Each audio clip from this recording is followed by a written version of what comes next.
Good morning, ladies and gentlemen. Let me welcome you formally to day 4 of our training. I hope you all rested very well over the night. You're up and strong and hale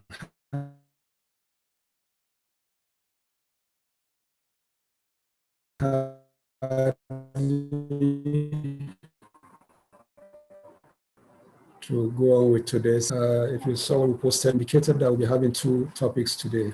I will normally take a topic a day, and then on Friday we take 2. But we are shifting the Friday topic to today, Thursday. I normally take that as the very last paper of the entire training. But we found that taking 2 papers on Friday is a little bit of a challenge because many of our Muslim brothers and sisters on the program are not able to stay after 1 o'clock. Around 1, they normally go for the Juma prayer. And when they do, they hardly come back to the class. And that last paper is important because it's a practical section on the completion of the loan forms. So we thought that what we need to do is to bring it a day earlier on Thursday, so that at least we'll have the benefit of everybody being in the class, and then also for them to benefit from the processes of completing that form, which is an important component of this training. So that's why we're having 2 topics today. I'll start with the first one, which is on effective sales and marketing strategies. Hopefully, should be able to end that one by around 12 or thereabout. So because of that, we're not going to have our usual pre-lecture quiz. The pre-lecture quiz will come after the first paper. After we finish the paper by around 12 or thereabout, we'll take 10 minutes to do that, and then we'll reset our class, and then we'll take the second paper. So hopefully, give or take, everything should end around 1:30 or thereabout. So we crave your indulgence to please give us the better part of today. Tomorrow will be just 1 paper, so it will make it a whole lot lighter in that instance. So that is the announcement I thought I should make, so as to prepare all of us for today's 2 papers. If you have any engagement that should take you beyond 12:1, I'll advise that we appreciate if you can reschedule it so that you're able to be part of that second paper, the practical session, because it's quite an important paper, and I want all of you to participate as much as possible. All right, having said that, and we won't take much of your time again, there's no pre-lecture quiz. Our facilitator is already in the class, Mr. Leo Achilobucha. He will take the class. So let me yield to him to lead the discussions. Thank you very much. Have a wonderful day ahead of you. I'll see you around 12:30 this afternoon to take my bit of the paper. Thank you. Appreciate it.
Okay.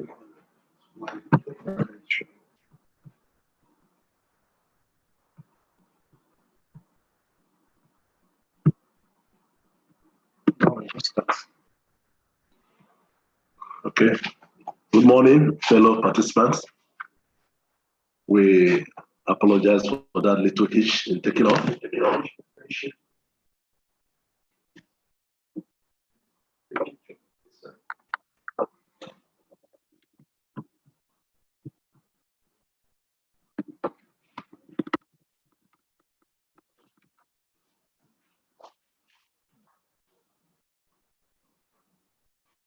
Once again, good morning and welcome to this morning's segment of our training.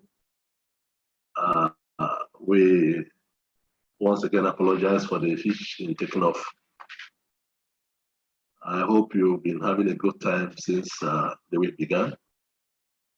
We are hoping that this morning we'll also have a fruitful and profitable discussion time together. My profile is there, and this morning we'll be looking at effective marketing and sales. Effective marketing and sales. And we have the following objectives for our discussion today.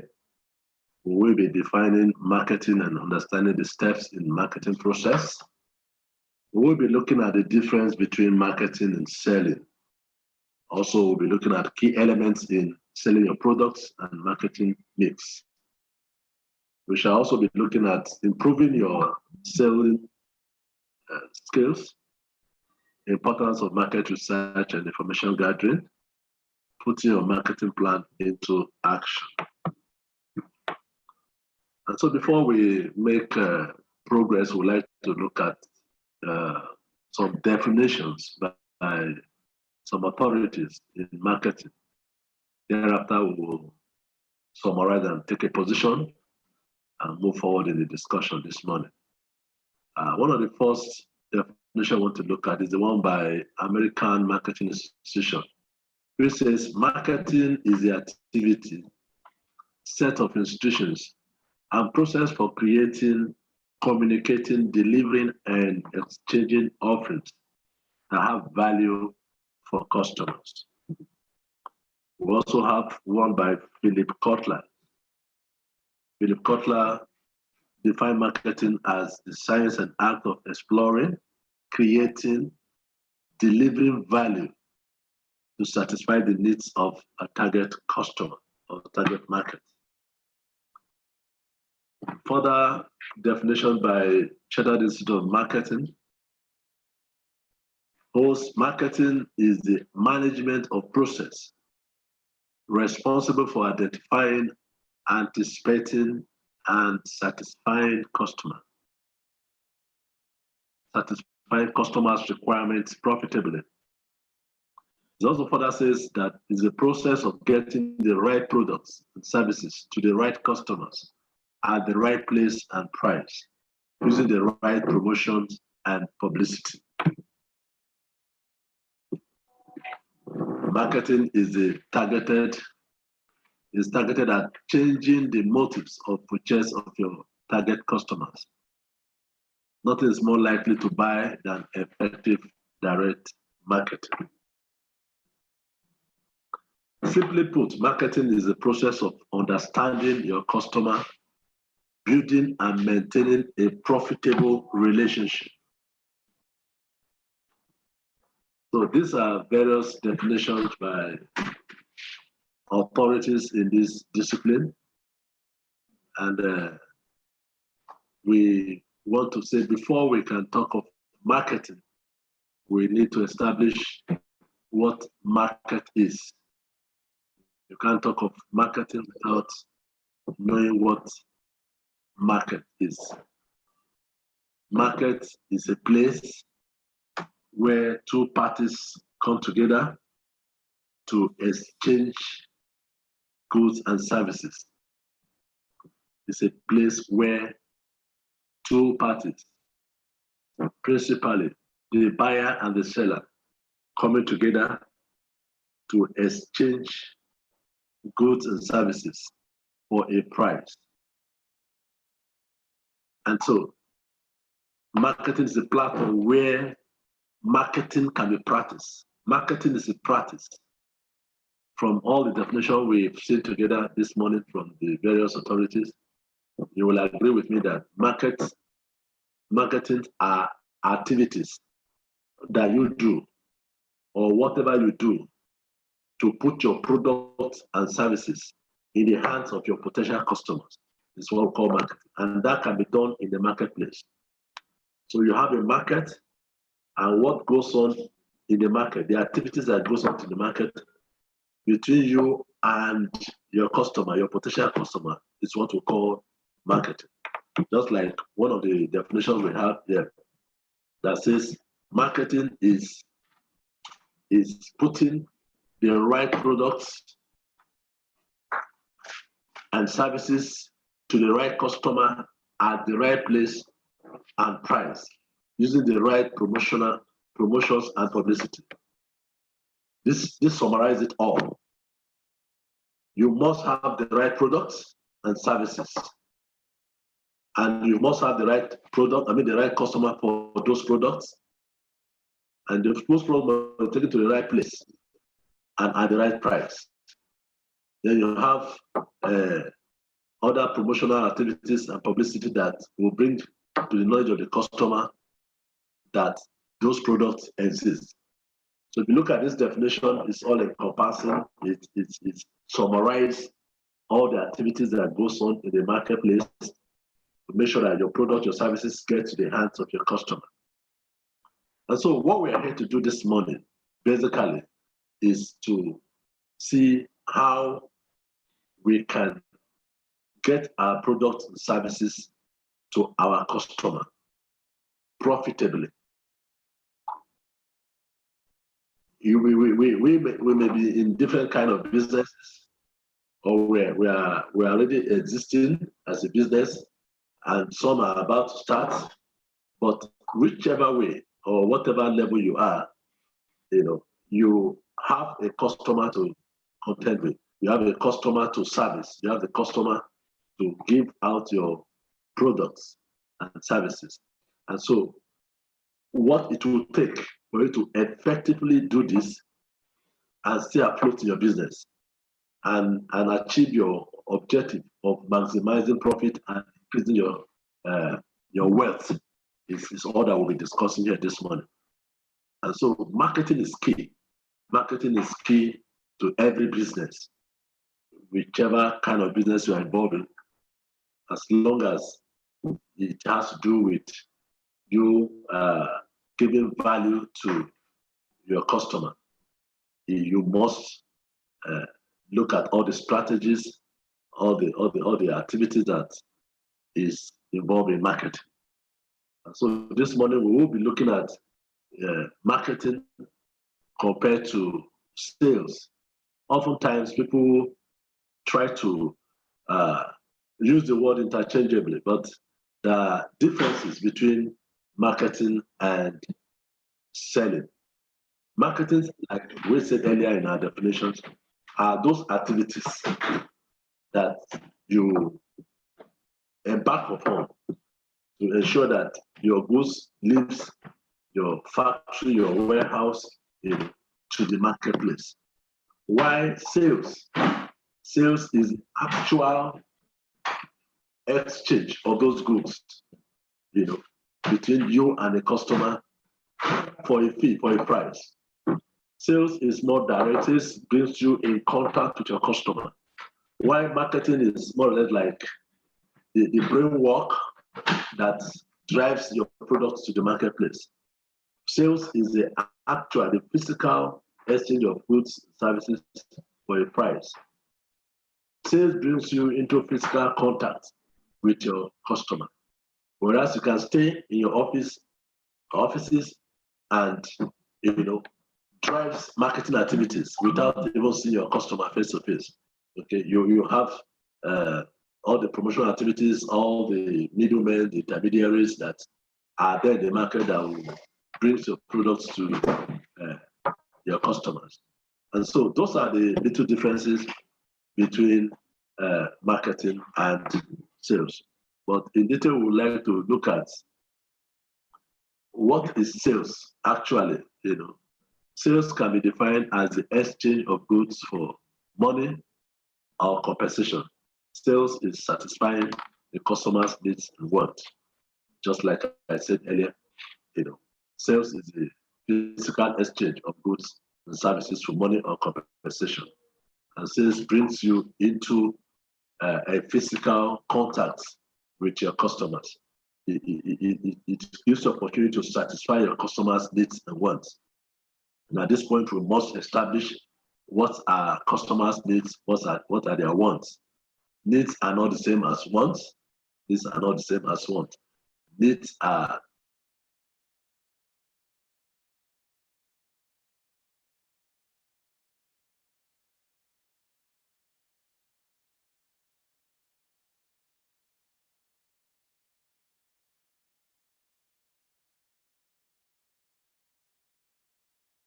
to satisfy them. This is basically what sales does. So sales is actually the pitch part of marketing concerned with persuading customers to build the products and services of an organization. So like I said earlier, sales is an integral part of marketing. It's part of marketing, it's a subset of marketing. And all it does is you are in contact, you are in physical contact with the customer, with the goods and products, and so doing, you will have opportunity to talk more on your products and services and sell the profile of your organization more to your potential customers. So in a more detailed form, we'd like to look at the comparison between marketing and sales. Like I said earlier, marketing studies customers' needs and wants in a defined market segment. Marketing is you being on the drawing board, trying to establish the needs of the customer in a defined market. You can't satisfy all the markets at the same time. You must segment your market and be focused to satisfy that market at the point in time. That's what marketing does. Whereas sales does the physical exchange of goods and services. Marketing also measures companies' profile, image, and customer satisfaction on a continuous basis. Whereas sales tries to give the customer the best solution. Marketing on a regular basis, review the activities in a marketplace and see how they can improve on what is existing and bring it more life, more branding and increase the image of the organization. Whereas sales tries to give the customer the best solution. Sales is more of action-oriented activity. It strives to give the customer the best solution that is needed at that point in time. While marketing is trying to, study to come up with a solution, sales are gone ahead to provide the best solution at that point in time. Marketing also develop communication strategy for feedbacks, while sales is direct contact, provide direct contact with the customer. Like we all know, communication is key to every system. As a matter of fact, communication is a life wire, is the central nerve of every system. And communication cannot be complete if there are no feedback. And so what marketing does, particularly, especially, is to create strategy whereby there will be an automatic feedback on whatever is sent out, whatever communication is given out via the product or information on the product and all of that. Marketing further develops for each target segment, while sales serve the same customers for a long period of time. So marketing does not stop at taking a no for an answer, but ensure that whatever they are presenting is a winning offer. It must sell. It sells. It flies. Whereas sales has the customer for a long period of time and have opportunity also to emphasize on a product and amend whatever needs to be corrected along the line. So those are the two comparisons between marketing and sales. Progress by looking at the P's of marketing. It's called P's because there are so many P. We have so many P's that we'll be looking at in detail. And this is called marketing. Marketing is what we call marketing is. As well, the core issue that we'll be discussing in this morning effective marketing and strategy like we did mention earlier. And so, what are the P's of marketing? We have the products, we have place, we have price, we have distribution, we have promotion, and communication. We have also process. So we will agree with me that we have about 6 P's here, and this is what we call the marketing mix. This is all that marketing is about. Without these 6 P's, I don't know what we'll be discussing in marketing. So this is the hub of marketing, and we shall be looking at it in detail. Product is that item that you have placed value and ready to present to your potential customers for a reward, for a compensation, for a price. And so this product must meet the defined need. We talked about, in marketing, that what it is marketing does is to identify the needs, in a target market, in a segmented market, and satisfy that need or want. So whatever products and services you have to present in the marketplace, it must meet a defined need. You don't bring a product to the market on assumption. You must have done your marketing, study the environment, and know that this is the need of this particular place, this particular target market, and then you go to your factory and come up with that need that meets that product that meets that need. Also, the product that you're presenting must have established demand. There must be a demand for your market. You don't assume that when you produce a particular product, it will be taken over or bought over by the customers. No. And this can be achieved through market testing. You have to conduct what we call market testing, and establish the fact that there is a demand for your product. Your product also must have what we call USP. That is unique selling proportion. Unique selling proportion. These are the clear benefits and features that differentiate your product from competitors. Your USP can change as business evolves. Every product has its own unique selling proposition. And that is your selling point. That is what value, what does the value you have placed on that your product. If any product has no value, if your product is like any other product out there, it won't appeal, it won't attract win the hearts of your customers. And so you must also establish in your product that special features and benefit that it offers, it promises to your customer. So another marketing mix we want to look at is distribution. Distribution. How do you get your goods from your office, your factory, your warehouse to the end user? And the process is you must know how and where product is sold to the customer. You must establish how and where the product is being sold to your customer. You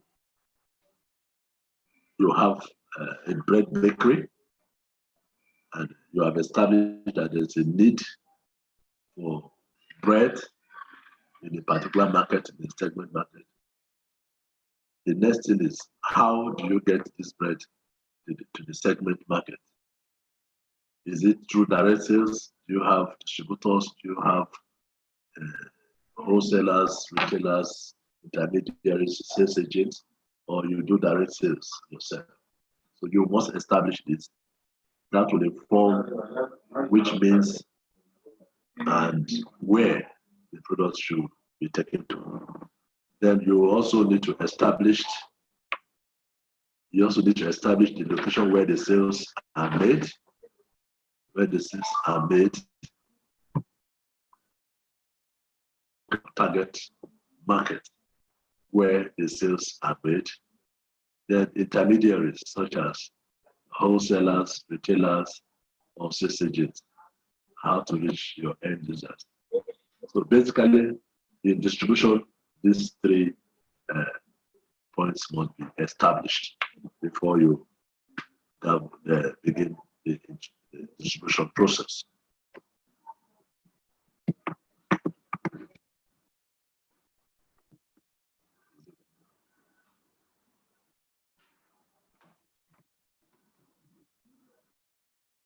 You want to look at is price.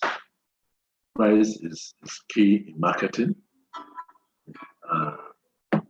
Price is the value that you place on your goods that you want your customer to pay for. So it is very key and very crucial in determining so many factors that will ensure your marketing process to be successful. And so in pricing, we're looking at how it generates income, more importantly, profit. Also, all other elements of marketing needs incur costs. And in pricing, we must understand the relationship between cost, price, and profit. And so, cost is,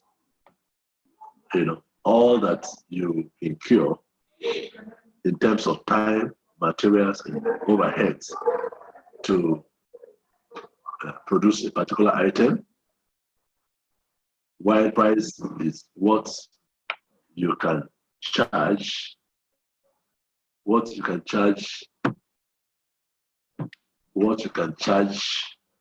in the marketplace based on value and cost.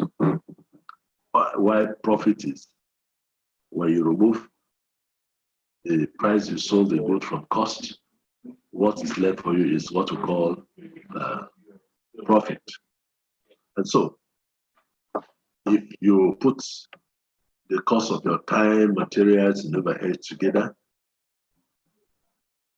vis-a-vis what the market is, you will now arrive at a price which will be moderate, appropriate, having in mind that there are competitors in the marketplace. That if your price is not commensurate with what the value of the product and what is in the marketplace, you might be thrown out of the market, you might lose your marketplace share. So it behoves that if you put all your costs together, the price you place on your product should be such that when the product is sold, you can have a margin we call profit. You can decide to have a higher profit at the risk of your market share, or moderate profit and remain in the market and maintain your market share. And so price is a determining factor of so many decisions that is taken in the marketplace. But the advice is ensure that your price is appropriate, it's commensurate with the market price or what's obtained in the market, so as you can stay afloat in the market.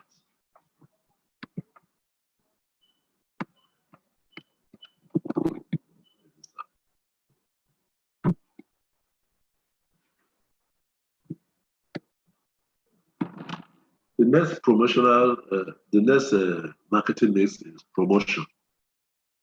Promotion is creating an awareness for your product, letting the people know that your product is of this value and they can get them from so place.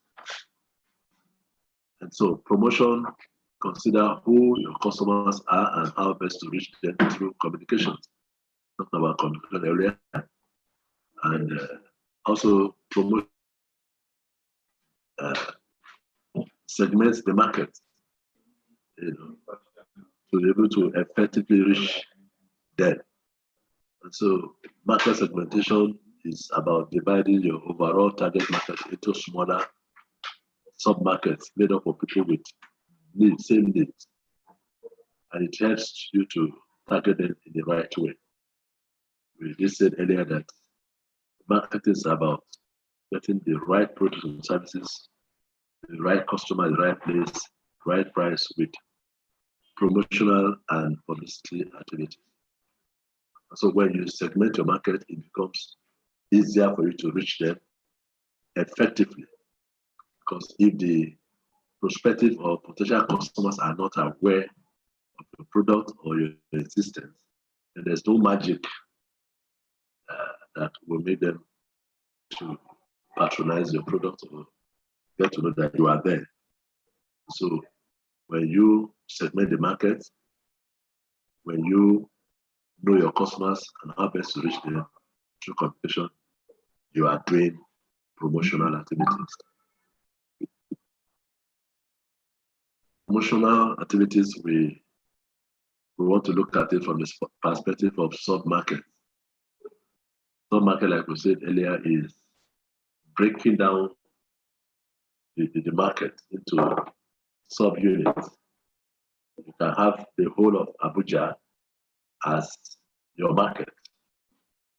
Then when you begin to focus on a particular part of Abuja, it becomes a sub-market. A part of Abuja becomes a sub-market. Like we have the city centers, we have the suburbs, and the area councils, and all of that. So we can look at the area councils or the suburbs, satellite towns as a sub-market to the whole of Abuja market. And when we look at that, when we look at the sub-market promotion, basically, you can use the following to profile and divide your customer into markets. One, we look at the behavior of the people in terms of their usage, the usage of the product, how often do they use the product, their impressions and their conveniences.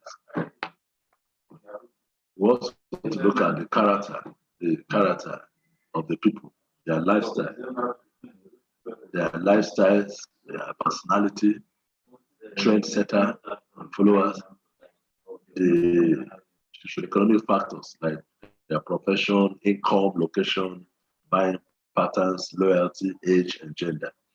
This informs how the market can be divided into sub-sets. Having segmented the market, we want to consider also the following: the company size, the industry type, and location. The company size determines the kind of promotional activities you want to embark on, and the industry type and the location where you are. You can't be a starter with a small size of a company and want to embark on the bogus and expensive promotional activities, it will affect your cost. It will affect your costs, which invariably, if you are competing with others, it may hit on your profits.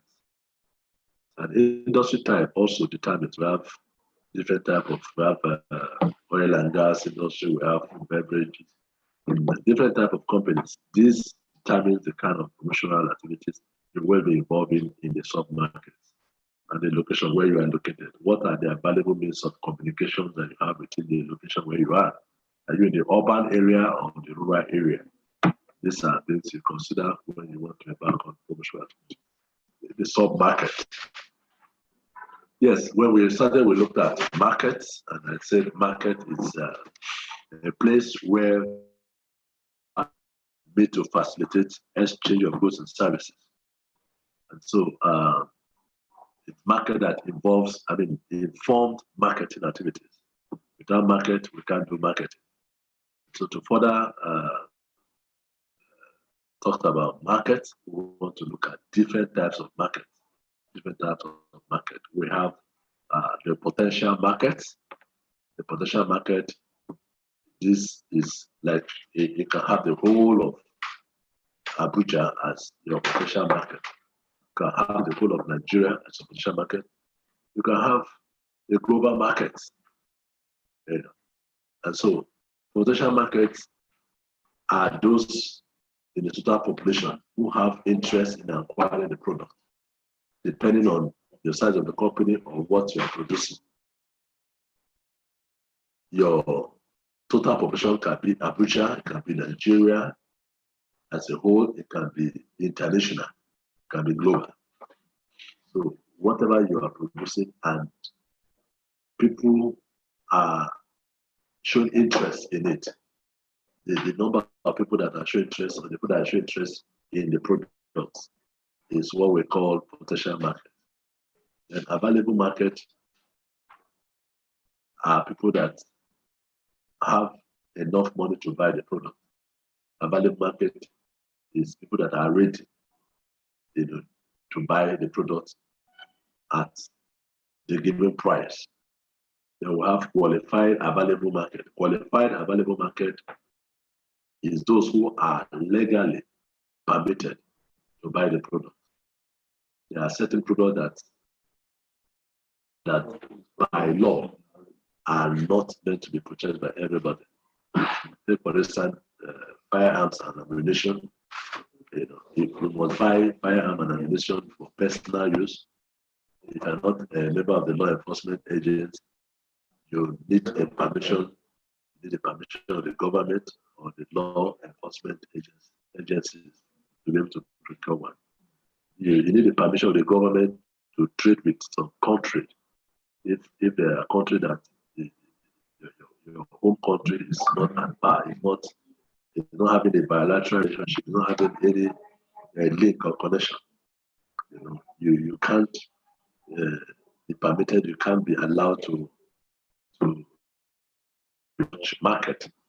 So qualified markets are those markets that are legally permitted to embark on such transaction. Then we have target market. Target market, the segment of the qualified market that you have decided to serve. The segment of the qualified market that you have decided to serve is what we call the market. Target market. Market segmentation is another activity that takes your products to your customer. And it's a marketing strategy which involves dividing a broader target market into subsets of customers, businesses, or countries who have or are perceived to have common needs, interests, priorities, and then designing and implementing strategies to target them.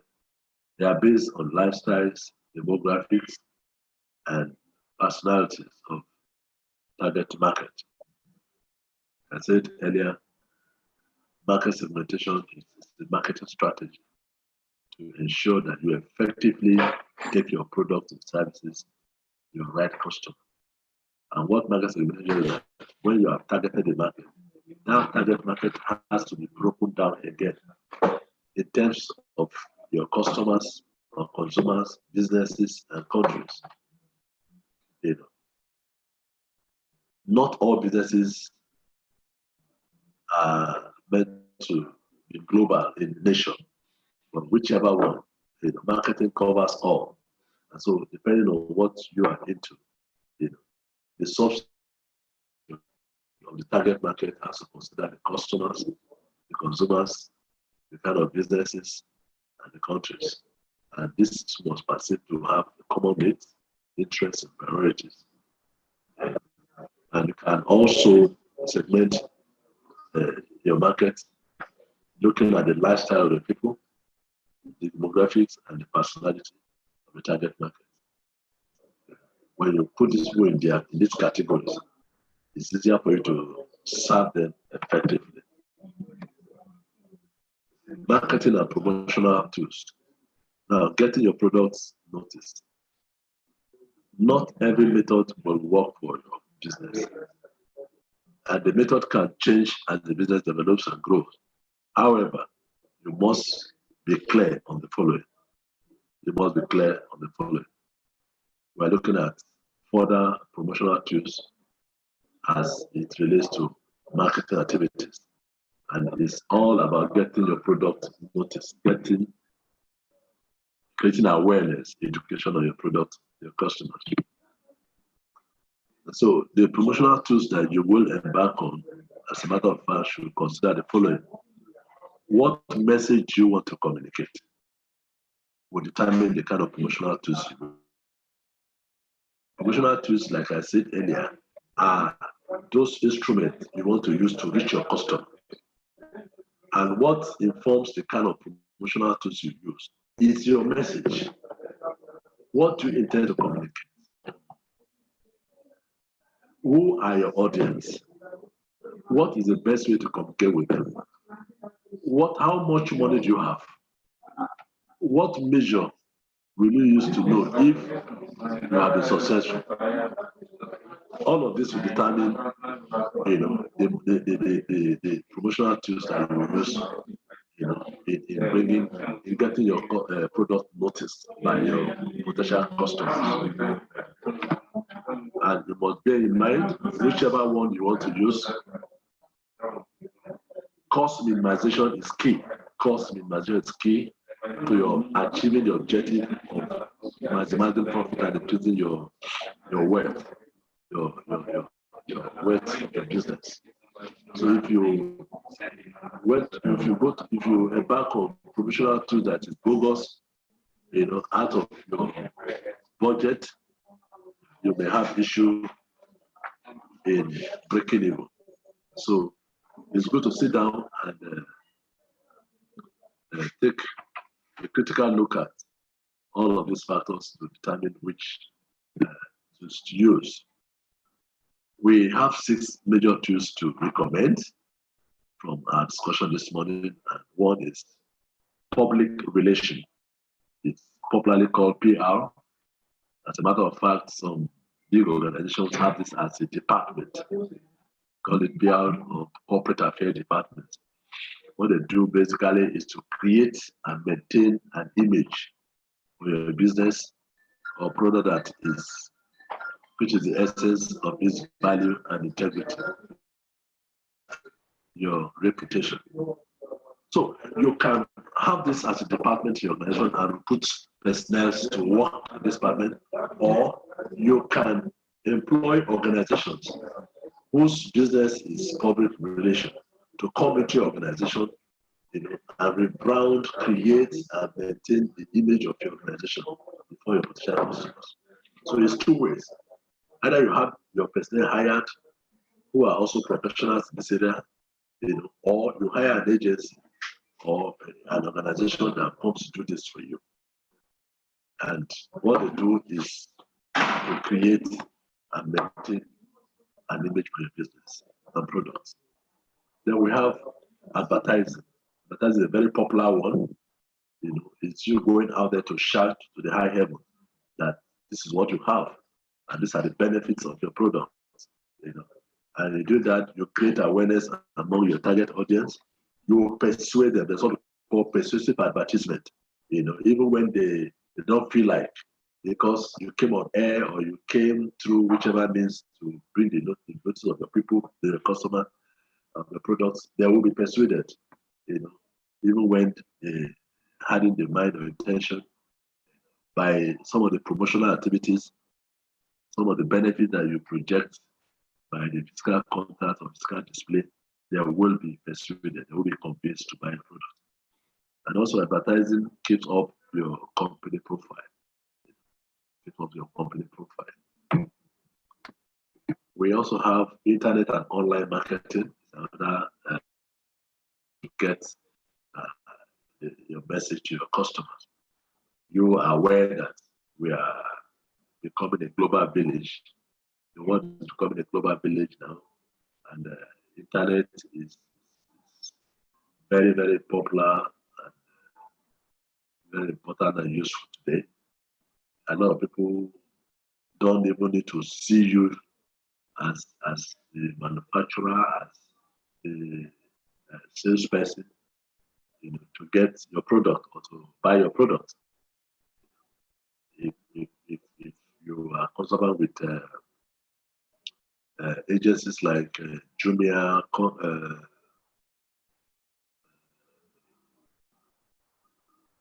Amazon, Alibaba, and stuff, Konga, and all of that, several of them, you discover that you can buy products through them without necessarily seeing the owner of the product or the manufacturer.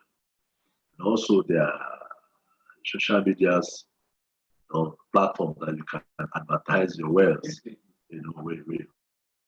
We have the link, the Facebook, the Twitter, the Instagram. These are avenues whereby you can advertise your wares online that will be viewed across the globe. Where you can't go to China or America to go and put a billboard for your products, you can do that online. And all over the world, people will get to know that you have such products or services to offer.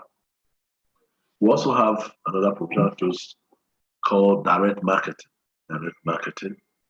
This is direct mailing, email marketing, telemarketing. This works best with customers, with existing customers. You can send mails to your existing customers of new products or new line of businesses. You can do telephone calls and all of that. So these are tools that you can use to reach out to your customer. But like we said, the customers are the type of customers, because if you have existing customers in the rural areas where there are no network facilities or you don't have telephone facilities, it's difficult for you to reach them with direct marketing, talking about mailing or telemarketing. But you can send a mail, if not for the inefficiency of our postal agencies, in a week or 2 days, mails can get some part of Nigeria to get delivered to your customers. We also further have sales promotion. Sales promotion is when you go to the marketplace with your wares,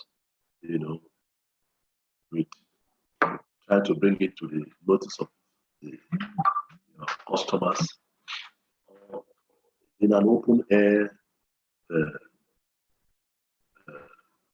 promotional activities, where, for instance, you've seen companies like Nestles and Calvary and other of those multinationals carry their vans to an open place, drumming and beating, making noise, calling the attention of people, and as people gather, they now promote their products. Usually, these are short-term activities to encourage customers to buy and post their sales, but it's for a short period of time. These are done within a short period of time. If you go to the marketplace or market square or some strategic places where these are done, it's for a period of time after which they cease and they come back again. Oftentimes they go with a mission to do a kind of massive one sale. Most of them, promising you some discounts, giving you guarantees for their products, and all of that to entice you and encourage you to buy. But again, studies have shown that consistent discounting can be damaging to the image of the business. But when you stop, human beings doing who they are, they will think otherwise and begin to change loyalty to your product. And so we must be careful when we are using sales promotional tools in our marketing. And lastly, we want to look at personal selling. This enables you to listen to prospective and existing customers' needs and allow you to convey the ethos and values of your business. This personal interaction also offers valuable opportunities to get first-hand feedback on your products and your competition.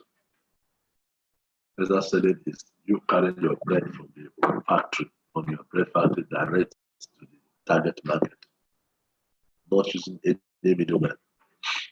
And in that way, you will have personal interaction, personal contact with your customers, and have time to discuss valuably with them, how they are feeling and the level of satisfaction about your product.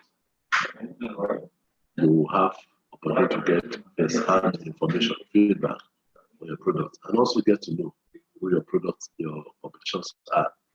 I always like to use bread bakery as an example. When you go to when you get to a segment market for your bread, you saw that it's not only your bread that is there, you have other company bread that are on that stand. And your buyers, not end user now, sales agents or your market, they're able to tell you, some of the unique selling features that the other bread has.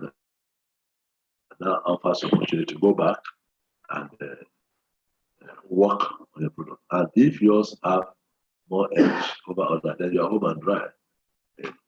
So these are the 6 recommended promotional tools that can help you in your marketing of your product, backing on your effective marketing of your product. Talking more about marketing mix, we want to look at the following. Sorry, please.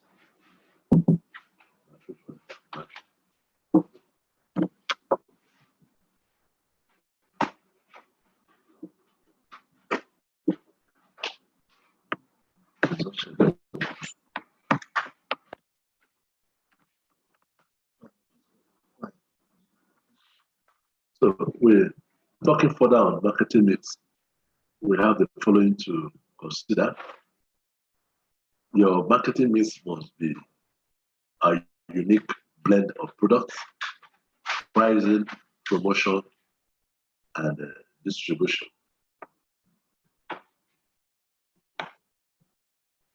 We have expanded marketing mix like the people, the customer service, process, that is, process of handling customers' complaint, physical environment, which is closing stores.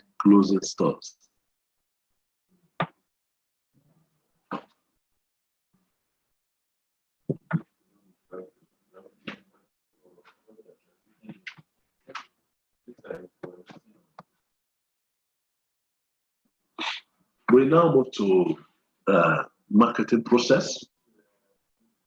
What are the marketing process? One, understand customers' needs and wants.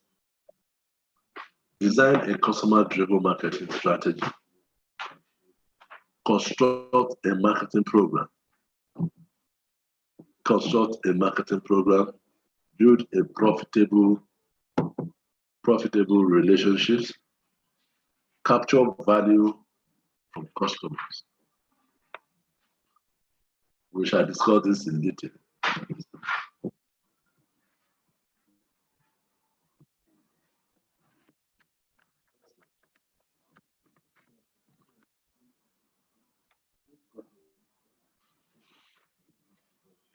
Okay. Marketing process 1. Understanding your customer needs and wants. This involves research marketplace, manage marketing information and customer data. So for you to be able to know the needs and wants of your customer, you must carry out a research work on your customers and the marketplace. Research, we will look at that in detail as we continue the discussion this morning. But it's all about information gathering. Who are your customers? What is their behavior? What's their lifestyle? What's their character? And then the marketplace. Who else are there in the marketplace? Who are your competitors? What do they have there? Establish a demand for the needs that you have identified for your customers. And we did say earlier that needs are different from wants. These are what a customer needs now and there, while wants can be something to be gotten later.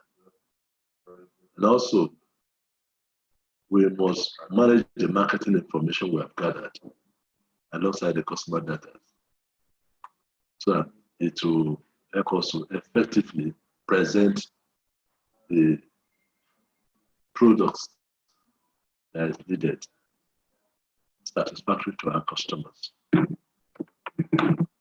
Marketing process 2 is to design a customer-driven marketing strategy, a system that drives the marketing, that drives the customers effectively.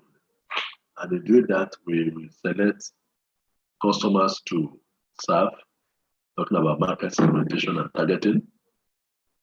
Then we also look at value proposition. This is talking about differentiation and positioning. All of these, drive customers with your marketing strategy that you are embarked upon. Marketing strategy process 3. We construct a marketing program that delivers value. A marketing program that delivers value. All that the customers are interested in is value. They are paying for value of the product. They are not just looking for product for its sake, but the value that you place on your product is what they are ready to pay for.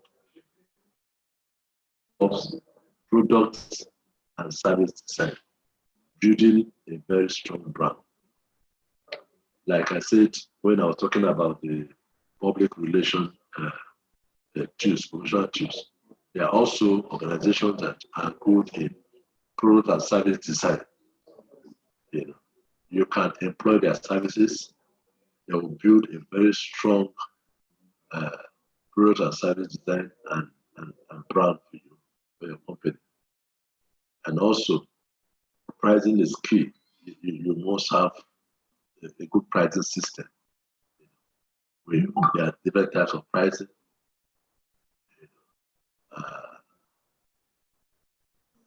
You must know at what point you use a particular type of pricing. But you must be sure that whatever price you are creating must represent the value that the customer is getting, the satisfaction the customer is getting from the product. So pricing is key, and we must use the right pricing type for the right target customer. Then please, this is managing demand and supply. Demand and supply basically are the forces that drives every market. So you must establish that demand, equals to supply. At that point, you can break even in the marketplace. Promotional activities like we discuss, your promotion must be such that to create value proposition. Must create value proposition. Whatever promotional activities you have decided to use must be such that you figure out the value in your product to your target customers. Marketing process number 4, building profitable relationships. Building profitable relationships. Business is about mutual profitable relationship. It is a win-win situation. And that is what every entrepreneur or business owner must fight to achieve. Building a relationship that is mutually profitable. Don't leave your customer, satisfied, while you are smiling home with their money, with profit. No. When your customers are satisfied and you make your profit, it's a lot better and you are happier for it. It will good. So marketing process must strive and fight to maintain that relationship. And in doing that, we have what we call customer relationship management. Customer relationship management. This is very, very key in many businesses today. And this is where you can hear out your customers and provide solutions to their needs. Outside the product, there are other social and cultural challenges that you might need to address through the customer relationship management. Matter of fact, some organizations establish relations have customer care service department. We take care of all of this. Also, the building profitable relationships, we look at product relationship management. Like I did say earlier, there are experts, there are consultants who are very, very good in this area. And if you want the best, if you know you're not capable as an entrepreneur to handle this, you can hire the services of these people to come manage the product relationship in such a way that you are consistent. Your suppliers who takes the product from the factory to the end users are properly selected and serviced, and there will be swift flow of your products. There are many products that not gotten, that did not get to the customer at when they are supposed to. They come late when they don't have it. All of these are hiccups in lack of product management relationship. Marketing process 5, capturing value from the customers in return. The value you get from customer in return is the price they pay for a product. And price from cost is profit. So this is the time that you generate revenue and profit. The value you get from your customer is revenue and profit. Then you also create loyal, satisfied customers. When your customers are satisfied, they stick to you, they stick to the product. And we call them loyal, satisfied customers. And of course, you have increase. You have market share increase. That means you have a lot of followers or customers. of course, with increase the market sales, you definitely have increase the sales volume. So this are all the marketing process that you need to look at. Consider very, very important in your marketing strategies. We go on to look at the importance of marketing research. Marketing research is key, very, very key to effective marketing. It's very, very key because, like I said earlier, if you want to know anything about your customers, it's basically done through market research. Market research is going to the marketplace and obtain information about the product, about your customers, and then come back to analyze, interpret, and strategically position yourself in take advantage of the information you have gathered, the analysis you have made to break into the market and increase your market share. So market research is key. It cannot be overemphasized if you want a successful business. So how is market research applied? What do we need the market to apply for? We need market research for. What are the importance? Number one, for decision making, market research is key. Especially if you want to diversify, if you want to change line of business, line of production, you want to validate your current line of production or business, market research gives you deeper insight to all of that. Then it also helps in market strategy and planning. Planning is key in every business, in every sector. Planning is key. And effective planning makes you a successful and a profitable venture. So for you to strategically position yourself in the market, planning is key. And planning can be effective through market research. Information that you gather through the research will help you to plan, to know when to increase your production and when not to. Then also, market research helps in cost-benefit analysis, product and process development, issues analysis, finding new opportunities, focus effort, monitoring performance.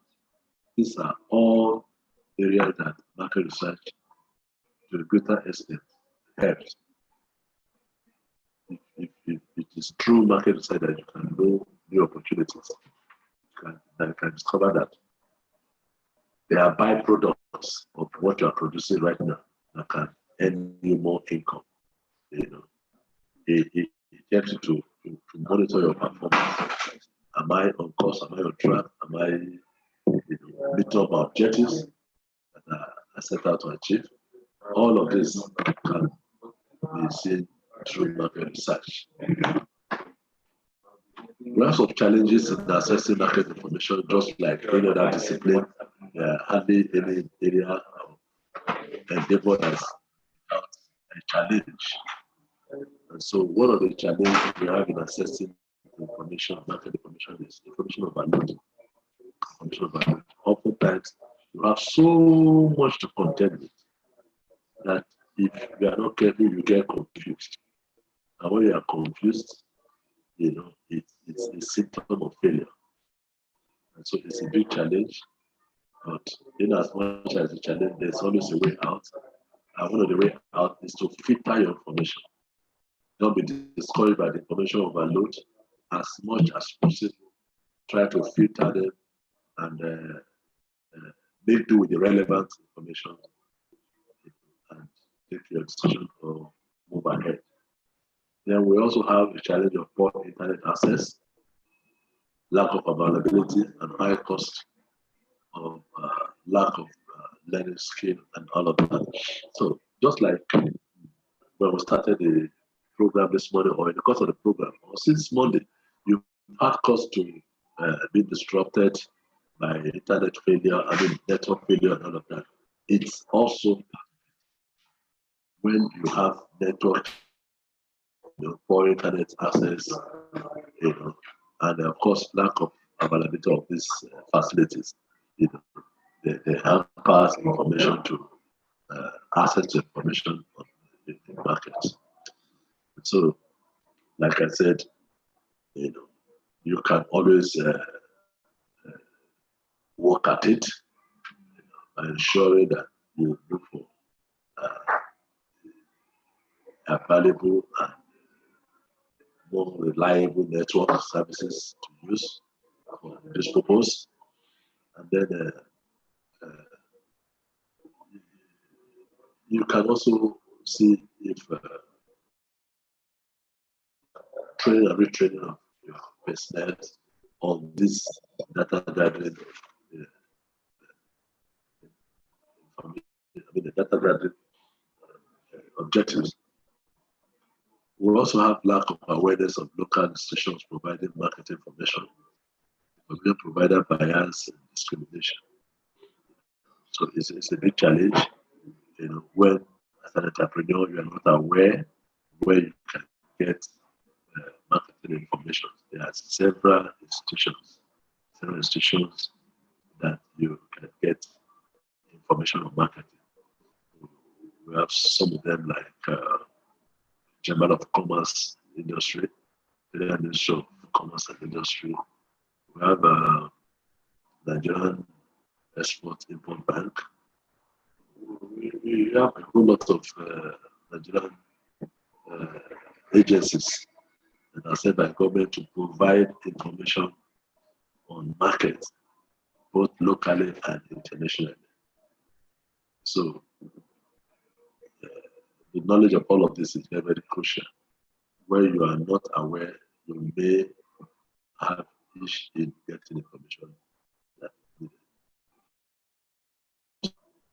People that provide information may be biased and discrimination. That's another challenge. Go to some places, they will want to know why you want such information, the cost of information classified or secret and all of that. So these are all limitations to accessing information on market. Then resources. You need resources to visit marketplace, trade shows, and research into market. Resources are, as usual, very scarce, and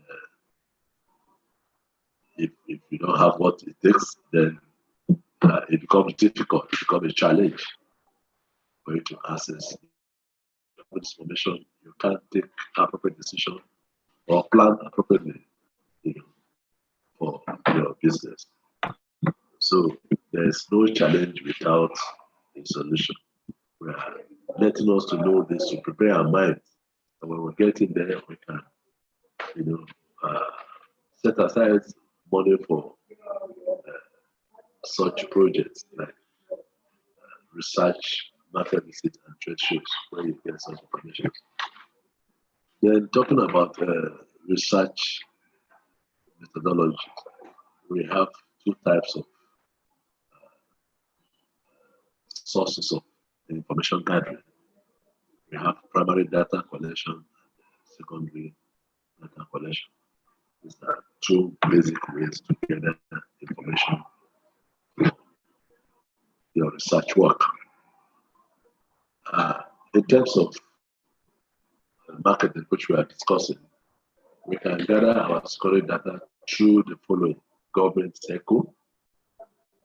Government circle, we have the monetary and fiscal policies of the government through the Central Bank of Nigeria.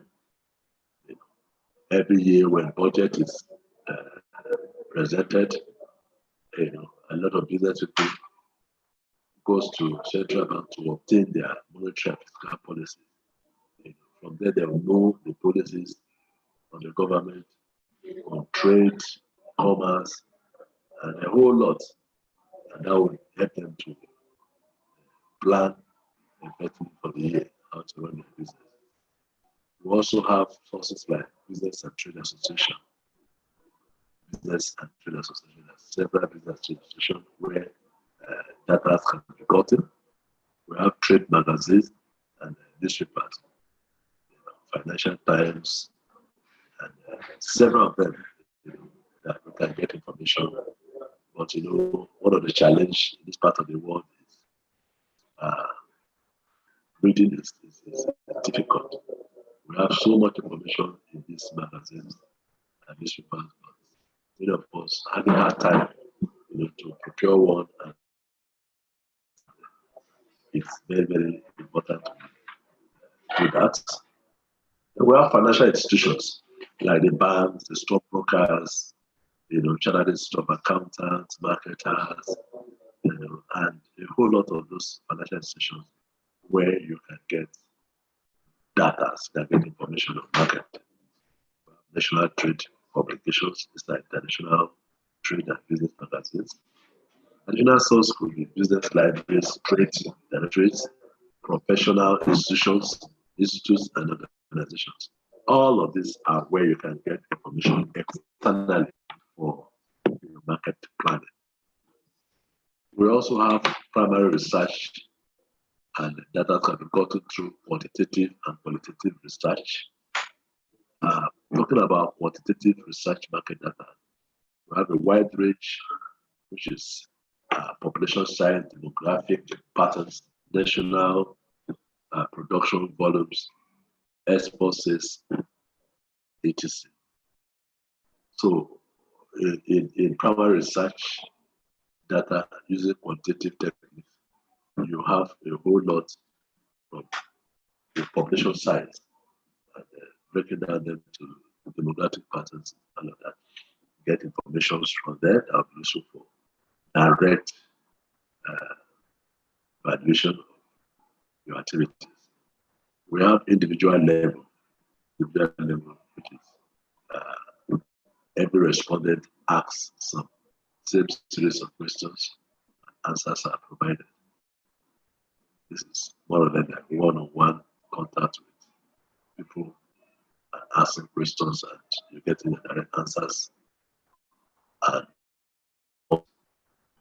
some information that you need.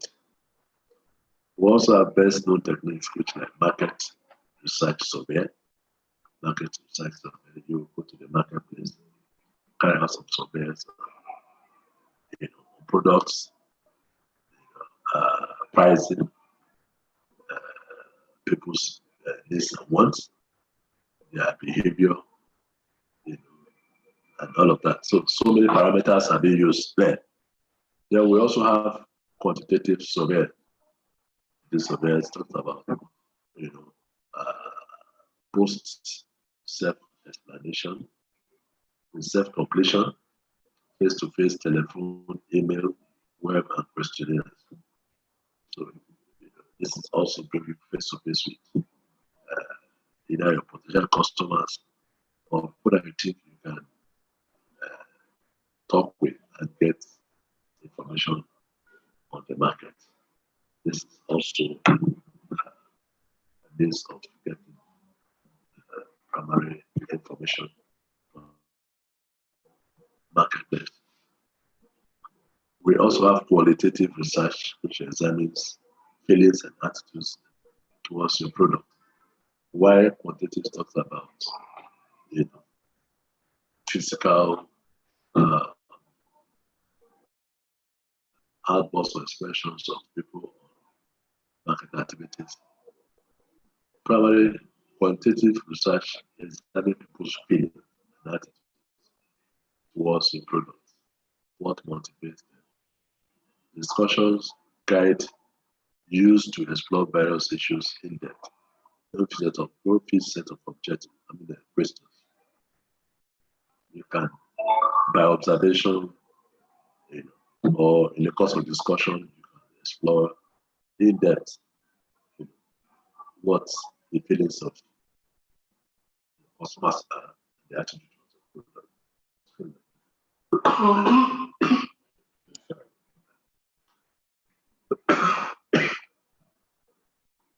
Furthermore, they usually use face-to-face interaction.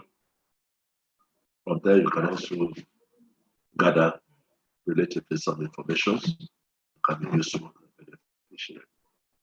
Best known techniques in qualitative research, market research focus on groups of 6 to 7 targeted research moderators.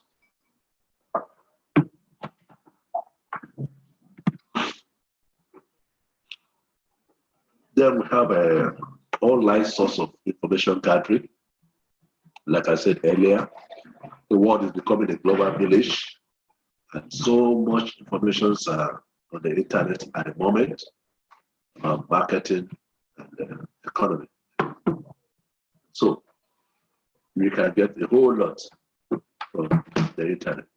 For instance, depending on the subjects you are looking at and the site of interest. We have data from market data, country data, foreign trade, reference material, trade and industry publications, company website. A whole lot of these are on the internet. You can get information that will help depending on your product, services that you're taking to the market. Then on online sources, you can also get market information collection techniques, keyword search, competitors link, and all of that. Google them, and you get the required information. Primary research techniques also uses observations, interviews, survey questionnaires. Interviews, observations, and survey questionnaires. These are tools, techniques that you can also use to gather primary information. Like I said, you're watching the attitudes and feelings of the customer towards the product. Interviews will involve you asking questions and getting feedbacks. From there, you can also get their feelings about your product. Then surveys and questionnaires. This you can provide some questions and distribute and get feedback or response from them on your product.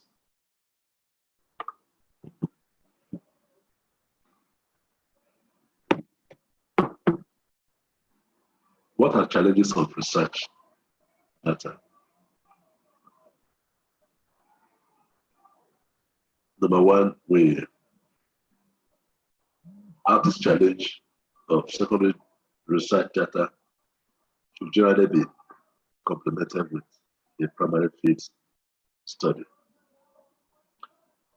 Secondary research data alone cannot give us the needed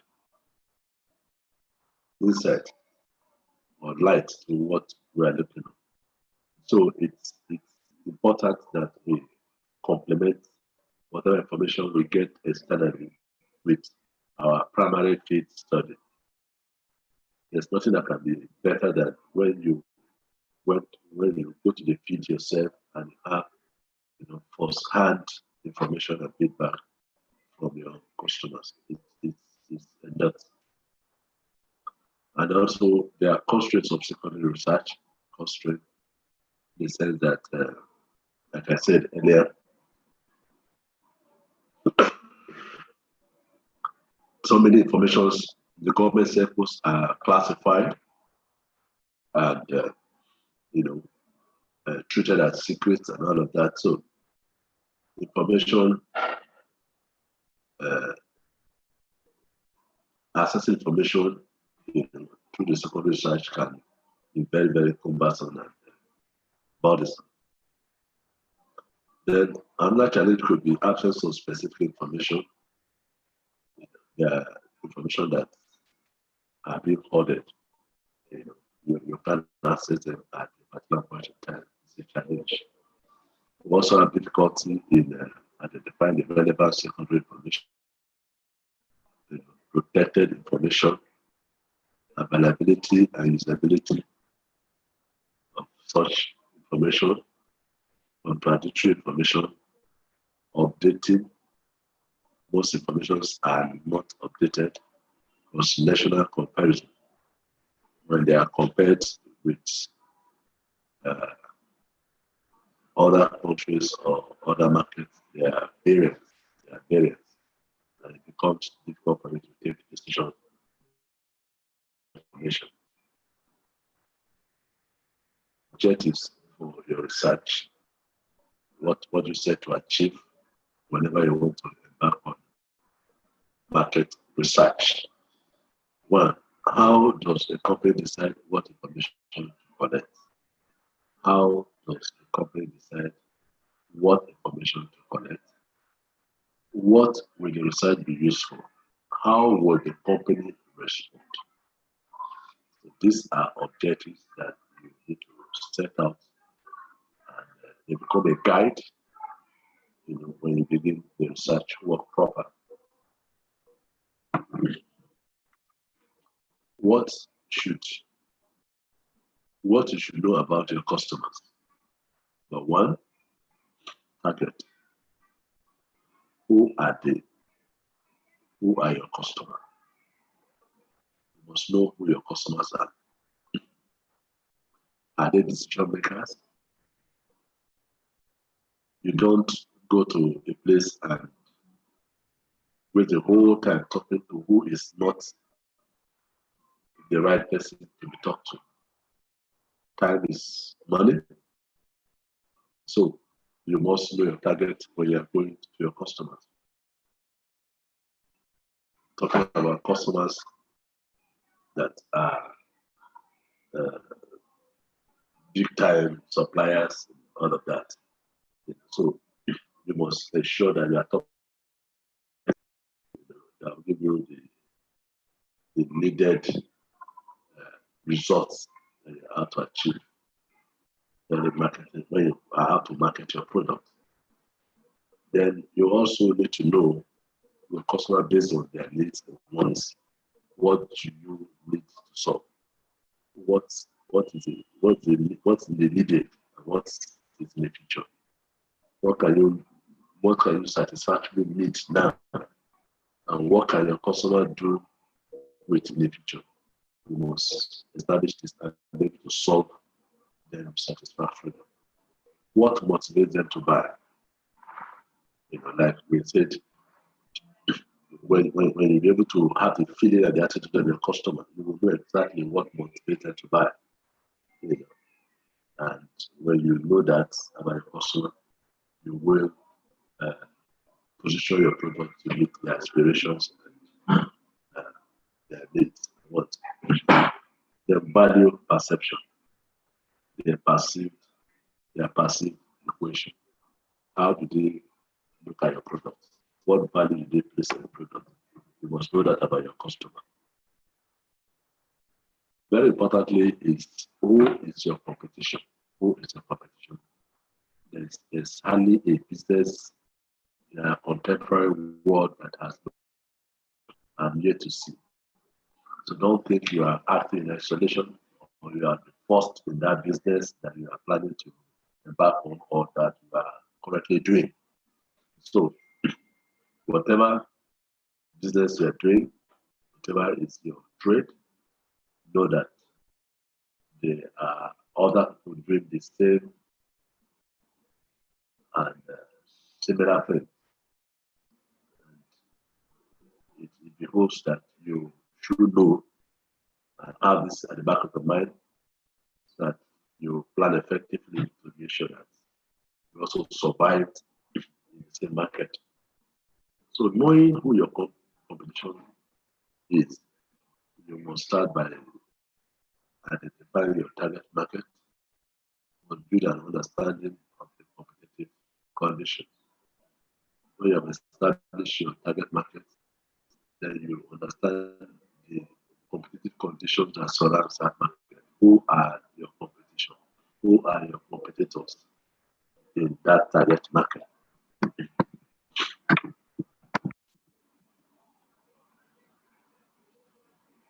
So research can be done at all times. It's a continuous process. As long as it develops and evolves, you are meant to continue to research new opportunities, new grounds. Research is continuous in nature. It's continuous as long as business is ongoing or going concern. Selling skills. there are certain skills that as an entrepreneur should have when selling your products. What about customers care about themselves? They don't care about you. They care about their wants, needs, desires, being satisfied, being made satisfactorily. So what do they buy? What you should know about your customers, we looked at this earlier. So some of the selling skills that we're looking at are: number one, effective communication. You must be an effective communicator. I said earlier that communication is a life wire of many organizations. Without communication, I don't know how your potential customers will know that you are there, or they will have knowledge of the product and all of that. So you don't talk because you want to talk. You must effectively talk, effectively communicate, so that you can be heard. And like I said, there cannot be communication if there's no feedback. The only way you know that you have spoken effectively is when there's feedback. If you communicated a message and everybody kept quiet, no response, no feedback, you have not communicated. You have not been heard. You have not been understood.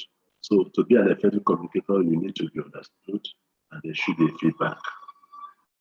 We also have ability to listen. Ability to listen. They said it's better to listen more than to talk more. By the time you listen more, you get more information about your product, your company, and when you talk based on the information that you have. Then you have to ask great questions, probably. When you have opportunity, you have to ask some few pertinent questions, that will further review who your customers are, what they want, what their needs are, how they feel, their attitude towards your product. From your question, you can gather all of that, and then you reposition yourself to meet their needs, to solve their problem as they come up. You have to be well organized. You have to be well organized as a salesperson. You have to be well organized. Don't be scattered, confused, disorganized. Then you also have to imbibe the skill of self-starter and finisher. Ensure that whatever you started, you finished. Don't leave the customer hanging in the air with your activities. Ensure that you have a conclusion in whatever you started, whatever you started, you finished well. Then it's also expected that you are well-mannered and courteous. The customers, like we said, care so much about themselves, and they don't want to be talked to. They don't want to be harassed and wrongly handled. And so, as a salesperson, you put yourself on advantage to meet the yearning customers. And then also, you have to be naturally persuasive. Naturally persuasive. That is, you should have this attribute of persuading your customers. Always try to be on top of the argument and ensure that ultimately you persuade the customers to the side of the product. Talking more on sales attitude, we also recommend that you have a positive attitude. Positive attitude. Don't go into the market or marketing with a negative attitude. Always be optimistic that you will win, you will succeed. The attitude of persistence determination. There's no business thing that is without a challenge, a hiccup. And so your attitude of persistence and determination will go a long way to make you persevere, stay on, to win. Also, you will need to develop an attitude of superior quality. The inferiority complex is more than a cancer. So when you go out there, as a salesperson, have this attitude of superior quality, that your product is superior, you yourself, you are superior, in your argument, in your objectivity, in whatsoever, think superior, think above, and not the rest. In selling actually requires you always to maintain a pleasant personality. You are expected to have a pleasant disposition. Always look happy and pleasant. Don't carry a weary and troubled face. You scare your customers away. You be accommodating, you welcome in your look and your disposition. Before you do anything else, one, you need to sell yourself. You need to sell yourself. Selling yourself involves a lot. Your appearance, your look, how kept you are. All of this tells who you are. Like the saying goes, dress the way you want to be addressed. If you want to be talked to respectfully, you also be respected. You appear good. That way you will command respect from your audience and your potential customers. Then it's also very important to know your products. Let the customer not be the one that will tell you details or more things about your product. Yes, you might be a salesperson hired. Okay, you might not be the original person that conceived the idea of the product, that vetted the product, but by virtue of association or employment, you should take out time to study, understand, in depth the product that you're carrying to the market, because there and then you are the one that the customer knows as the owner of the product.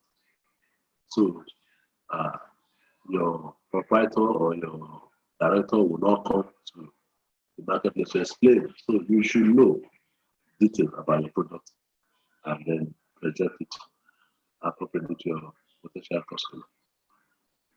Then know the value equation. What value is your product carrying, and what value are the customer going to pay for? Know your competition. Who are your competition? Very important. This will determine your survival in the market space.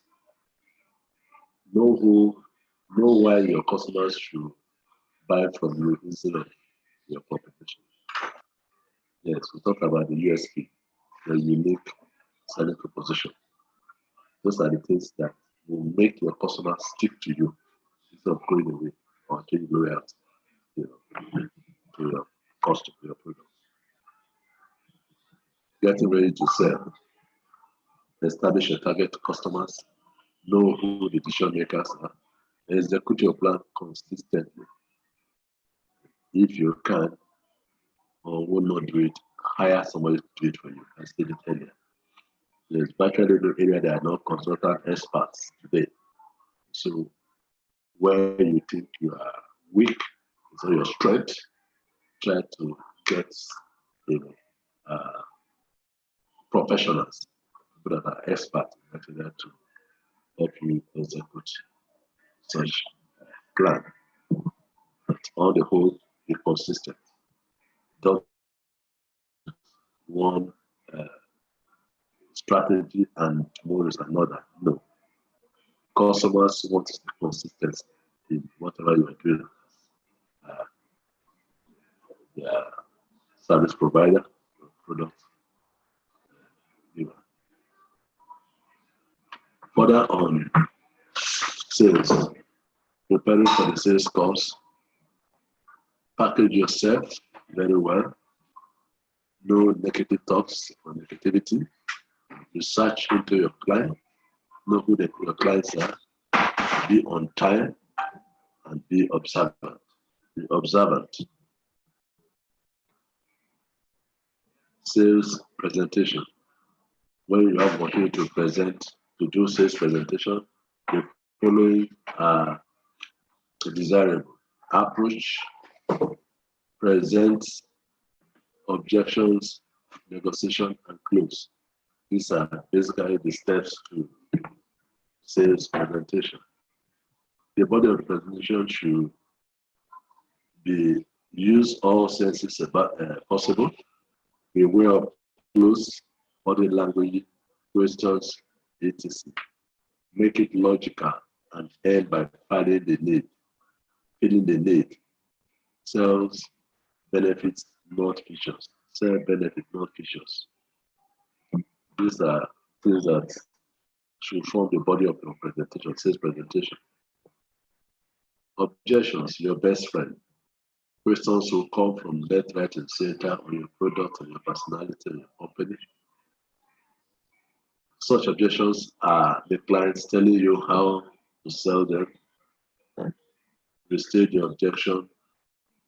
Answer in terms of your product's benefits and move on. So make all of these objections, questions your best friend, and take out time to explain and answer to meet the needs and the aspiration of your customers, especially on the benefits of the product. Always sell the benefits, not the features. Features are good, but then much more is the benefit that the product has to offer to your customers. The negotiation is any strength in the transaction. End body of presentation with trial close. If you get a yes, stop selling and start writing order. If you get a no, ask why not. Answer questions, negotiate, and try close again. So you might really have to do a lot of negotiation work here. And your ultimate goal is to ensure that you fill an order. You get your customers to fill an order for sales to take place. Close. Either or would you like delivery on Friday or next Monday? So you always put options to your customers. Give them allowance that is convenient for them to closing. Is that the only thing that is stopping you from buying? Always ask for the order. So there will be situations, that will make your customers not to place an order. But like we said, be positive, and you are set out for a deal closing. So don't stop at anything until you ensure that you persuade your customers to fill an order for your product. And so try to answer either their doubts, either their questions, any limitations, whatever is their constraint. If it's time, if it's any convenience and all of that, try to ensure that you are able to compromise and ensure they feel another. So as we round up, there are important tips that you need to know marketing company or to be effective in marketing and sales. One, you do more of listening than talking. Where I said that earlier, gather more information, you learn more from your customers and take advantage of that to reposition yourself for the next meeting or the next outing. Never talk over the client. Customers are king. They like themselves and they don't care because they always have options, alternatives, substitutes to what you think you have. So always control your what for self-control, the temperament, and ensure that you listen to what they have to say, and then you control the flow of the discussion. Don't, as much as you want to be nice, I want your product to be bought and all of that. You'll be in charge of the discussion, be in charge of the flow. Don't allow them to hijack the negotiation skill of the discussion. But always ask for the other if you do anything else. If you do nothing else, ask for the other. Ask for the other. That is the ultimate. Whatever it is, ensure that you close your discussion with an other. And of course, you can ask for referral if they are satisfied with what you're offering. You can ask for referral as if the opportunity for you to break more grounds. The customer service is part of your effort to build a profitable mutual customer relationship. Always answer the phones. Don't put your customers on hold. Resolve all problems now and then. Honor your time. If you have need to reschedule, then put the call through. Be cautious. Complaints are your friends. You get to know. You got to show how good you really are when you address the complaints of your customers. This strengthens your bond. This bonds you together. And, you can't do without them. Why they need the value for their money, you also need to generate income and profit from your sales. So you need each other. It's a win-win solution, like I said earlier. And, try to close that deal. How do we handle complaints? Complaints will surely come. In fact, they are part of marketing. And what makes me admire you is how you handle these complaints. And these are some of our recommendations. Don't argue with your customer. Don't argue with your customer in as much as you want to put forth your points, make your argument straight. Don't engage with the customer. Apologize where necessary, even though you might not necessarily be wrong, but for the sake of where you are going, what you want to achieve. There are these magic words that were taught years back. I'm sorry, pardon me, and all of that. So these are words that could appeal to your customers when they are common complaints. Try to restate the problem, give time frame to resolve the problem. As the problem cannot be resolved immediately, you can ask for time to go back and give a second thought and re-strategize to solve the problem. If you can't meet time, call and extend the time of meeting or the appointment. Let them know you care, that you are involved. It's very important. Let the customers know that you care about them, not just the money you want to get from them, and that you are distant with them. They feel happy, they feel excited, and there's no bound or limit to their loyalty when it comes to they see that in you. The three most common sales mistakes we make: one, not listening to the buyer, not asking for order, forgetting to sell to the existing customer. These are very, very serious mistakes to make in sales, and it shouldn't be. We are saying this so that we can note it as we go into our businesses, if we do this, we can retrace our steps, get it right again. You must listen to your buyers. Without them, you are not in the market. And always ask for orders. You see, it says the customer talking for hours at the end of the day, you won't ask for order. It's not it. So the ultimate, you must ask for orders. And while you're trying to do for new customer, don't forget the existing one. There's tendency for you to forget the existing one. It creates for you to get new customers. Don't forget that the existing customers made you. And so we've come to the end of this discussion this morning. So much has been said. So much has been said. I don't know what you got, but I know that you got something. You got something. So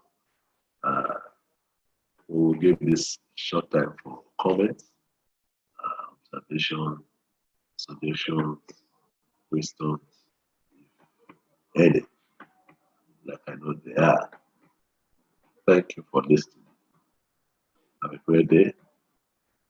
So we are waiting for your comments and questions.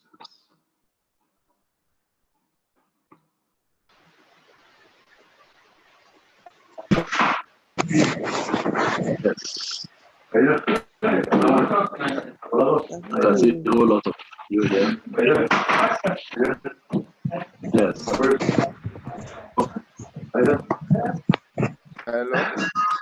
Hello. Hello, sir. How did it go? This is Mike Bamiloye's daughter's wedding on Saturday. Yes, I can see you. All this Can month, we we got have married your to comment, big, your big inputs? people. This is how our daughter will marry. Amen. Good morning, sir. Hello. Yeah, good morning, sir. Yeah, good morning. Yes, Good sir. morning. Yes, sir. My name is Engineer Oyewole. There is just a comment I just want to make. Like when you set up a business, after some time you continue to grow. But in the course of the business, you have some people, they will be asking asking for maybe small credit, maybe you give them a market, or you give them goods, and after some time they will be paying back, maybe little by little. It is very common among the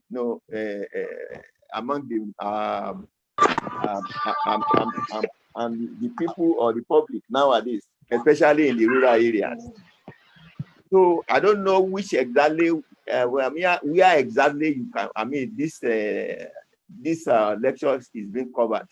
Whether I don't know where to put it in the lecture, and having the advantage and the disadvantage of this kind of attitude in the business. That's what I just want to know. Okay. Yes. Thank you very much. Yes. Your question is very clear. Yes.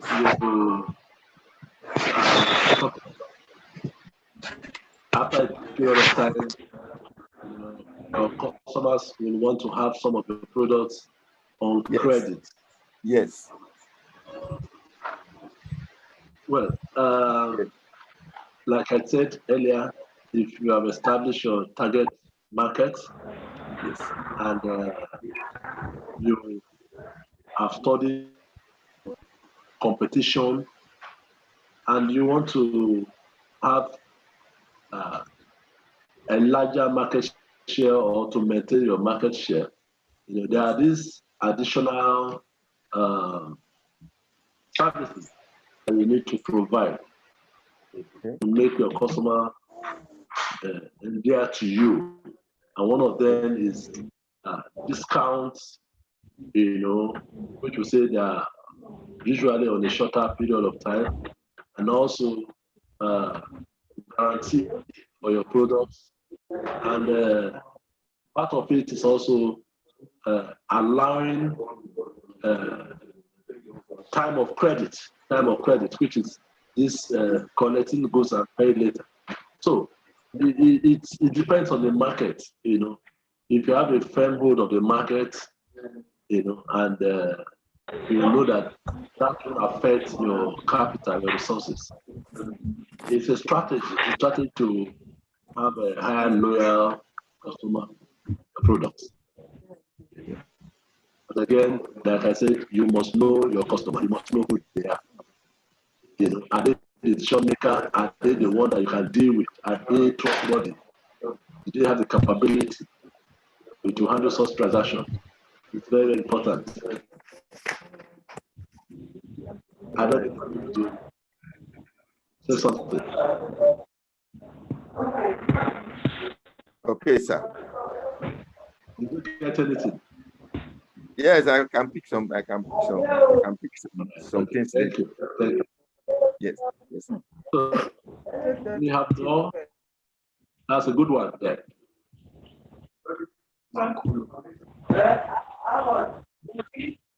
You saw your people, you never come back.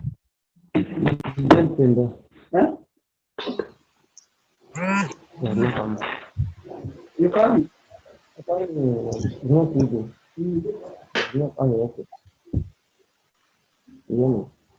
Because we want to round up this Any of this woman, we have to summarize everything and send whether it's illegal in the village or. Because if not, you die there for no reason. Because I don't get good record for this. Tell me.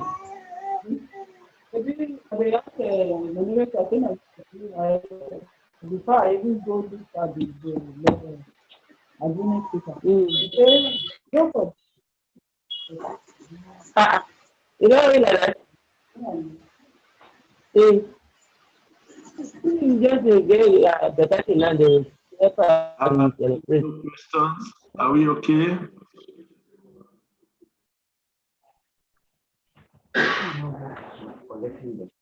No, the problem is if they collect, instead of them to they will do another thing. Yala, Ngozi. Yeah.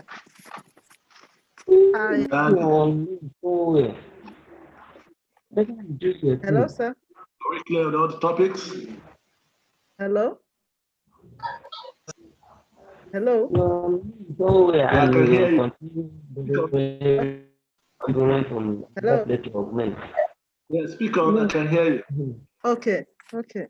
Like to add to what he said about the response from customers at the time a business is still new, and then the first thing they start with is buying on credit. For someone just starting a business, how will such person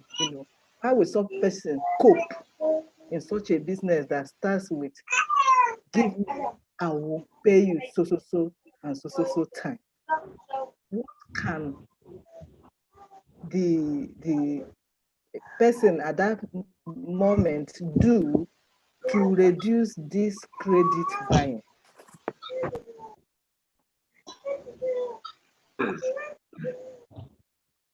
For a startup business, it can be very difficult, challenging one. But it depends on the way you enter the market. It depends on the way you enter the market. For instance, if you are maybe sachet water or bottled water producer, or maybe bakery, and your distributors will come, and will ask for maybe 24 or 48 hours to be able to pay back. And you look at what you have as your resources, or take off resources. Do you have enough to continue baking for the next 48 hours? when you get your money back. If not, then it's not advisable. So that's why I say it depends on the individual and what you have for the take-off. Usually, some people have so much that the next 6 months, they can start up the business, get it run, give credit facilities to whoever, and still continue floating. Whereas there are some that, it's whatever they sell today that determines what they produce tomorrow. That's why I say it depends on how you came into the market. So we all don't have the same strength in the taking off. So you look at the peculiarity of your case and then decide. But on the whole, it's really not advisable to take off with credit sales.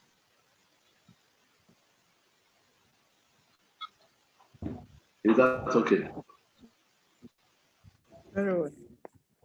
Thank you. All right. So we can also have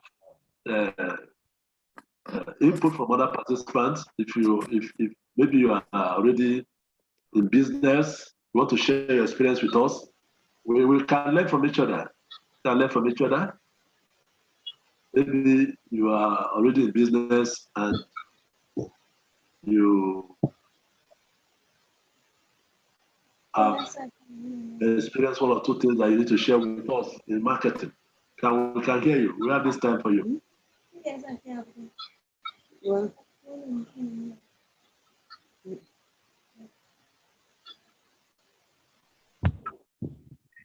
Hello. Are we there?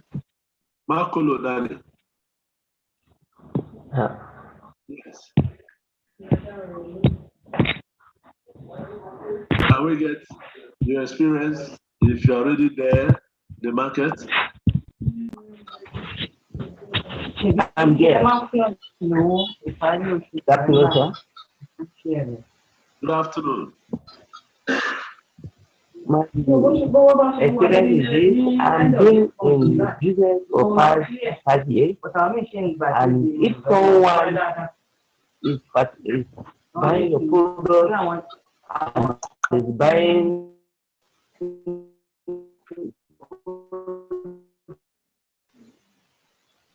maybe it's paying up to 80%, it will not affect too much. So it will affect your business. That's my contribution for this afternoon.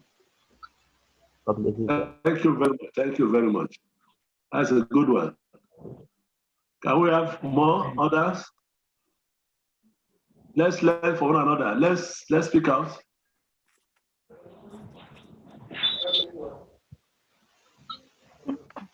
We are waiting.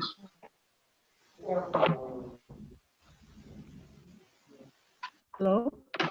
Yes. Hello? Good afternoon. Can you hear me? Should have won like that. I gave you money to buy more than that. Sorry? No, I had why one?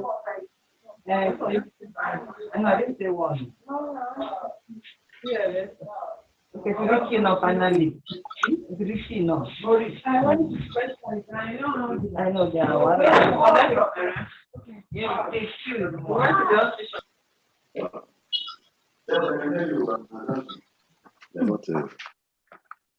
Okay, Charity, you want to ask? Yes, Charity, can we hear you? Hello.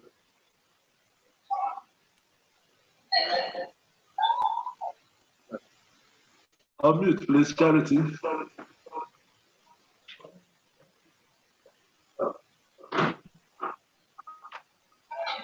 Yes, can we hear you, please, Charity?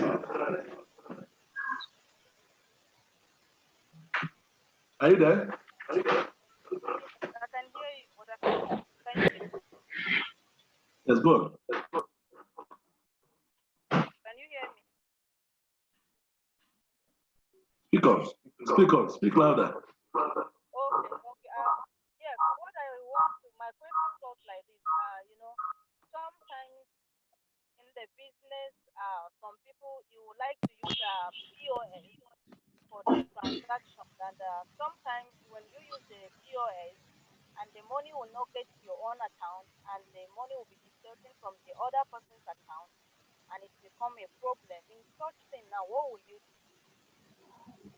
Is it good for you to go ahead and be using the POS, or is it better for someone to bring the money cash to you? That's what I mean, the buyer. Charity, Huh? can you move your earphone and speak louder?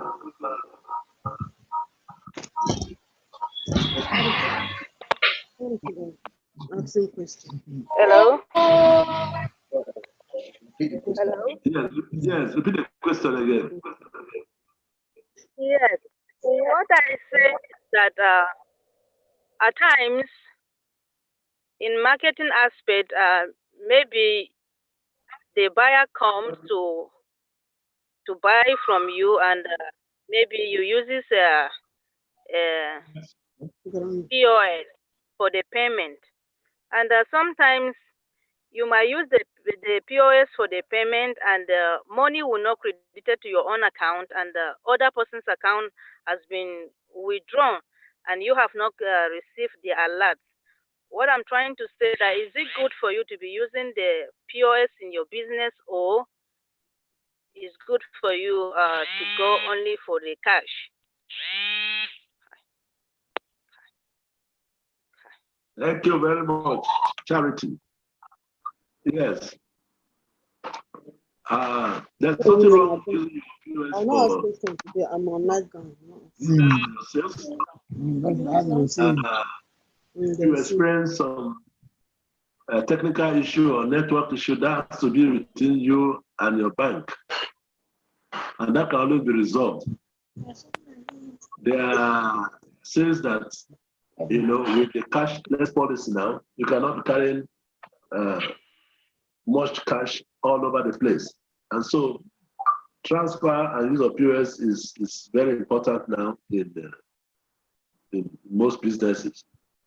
And so if you are experiencing a network problem or a technical issue with your POS machine, it can only be resolved, with your bank. I can assure you that no money that is paid through that will be lost. It's just that it will take you time to resolve whatever the challenge might be. If your customer's money has been blocked, just be rest assured that money is hanging in between the customer's account and your account. And if appropriate complaint is lodged in the bank, it will be resolved. So there are some transactions that is safer with the use of POS or transfer. So you cannot do businesses in the contemporary time without the use of POS machine or transfer. Is that okay, Charity? Did you get something there?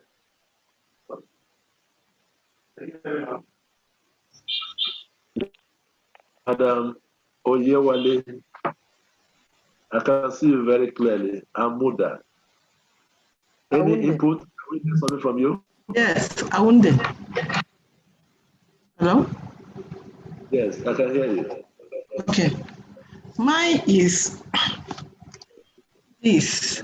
I want to find out. I thought at the course of the lecture, we'll be told on how to register our products. For me, I have multiple products. I cook and I produce bread, and I produce bleach and some other things I produce, like 10 products. My question is, how do I register these products with NAFDAC? Am I going to register them as group or registering them one product after another? That's my question.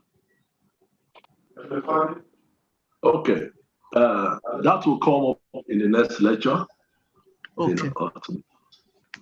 Yeah, there will be a session for that where you'll be told how to register your your products, how to register your businesses and your products.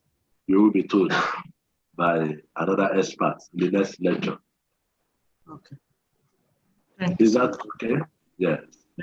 Yes. You're welcome. Thank you. Yeah.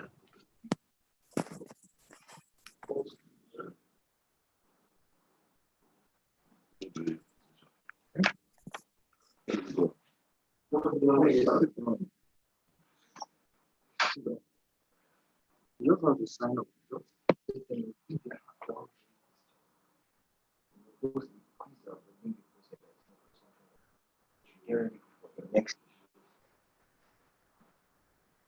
Okay, can we share our experiences? Those of us who are already working or have business, can we share?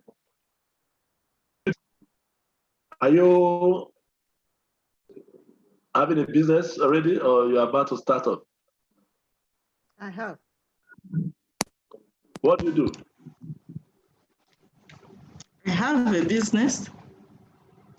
I presently, because of the COVID situation, we've not really had a good catering outdoor catering. Okay. Yes. Hello? Yes, I'm hearing you. Okay. So for my own business, I registered it a long time ago, like 2008, and since then I've been in business of catering. At a point, I had to register another company on confectionaries who can bake what, and the idea is to, if one gets fund, to get a large place, as in land, where we can, grow such products we use in our production, so that we won't be buying more of this product. We'll get them from our own farm. That is the idea that we are cooking. And our constraint has been finance. But presently, I still do a testing of the business by sending it to the public to get their feedbacks on how this is how you will do it, this is what we prefer, this is how we want it to taste, and all of that. And on that, we've been selling. I assure you that it's been a good one, because when you were listing what we should do with the customers, that has been the approach, because they are always right. If you don't do that, you miss your business, because the target point is making profit. And because you want to make profit, whatever it takes, you have to bear it, so that the business will not crumble. The business is moving, but our challenge is the finance. And I know if we get it, then those ones working in the business will feel good too. They will feel good, and then we will still feel good. Like for me, I'm working, but then one line of income cannot help with the present situation of things now. I'll try to, try and do one or two things to add up and help the family as well. So the business is moving. Presently, I'm producing bread, but I have not registered with NAFDAC. So I have not gone out commercial. It has been within the neighborhood, the estates. I bake and I sell to the estate members. Thank you. Yeah, that's fantastic, fantastic. I think that is where we are going, try to make use of local raw materials, to produce what will be locally consumed. It's quite interesting. And so we do hope that the government will make do with their promise and make the finance available so that you can carry out your dreams as it were. But that's quite a good one. So when the next lecture comes up or discussion comes up, you get to know more how you need to register your products with NAFDAC and with Corporate Affairs Commission and all the likes. All right, so it's a good one. It's a good one. Thank you. Keep it up. Thank you. Thank you. So, can we have more experiences from us? Want to hear from you, want to learn too from you. How have you been doing your marketing activities?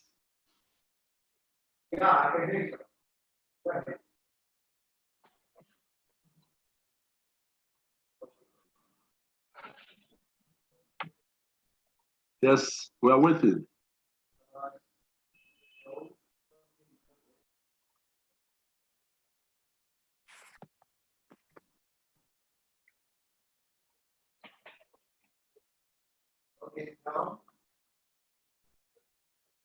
Diola, do you have anything for us? No, I can't see. Eh? No, I don't. What's your business? What do you do?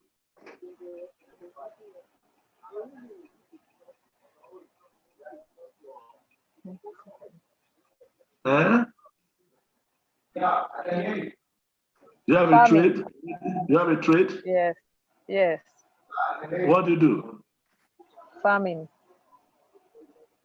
Wow, farming, that's great. What kind of farming? Snail. Sorry? Snail. Snails, okay. Who are your customers? Who are your target customers? Market women. The market. The open market. Yes, open market. Okay. Have you been able to meet up supplies? Yes, for now, it's still on a small scale. But yes. Okay, still on a small scale. Yes. That's fantastic. We're hoping to expand. By the time you get the money, you will increase your farm, right? Yes, that's the plan. Okay. I wish you all the best. Thank you. Welcome.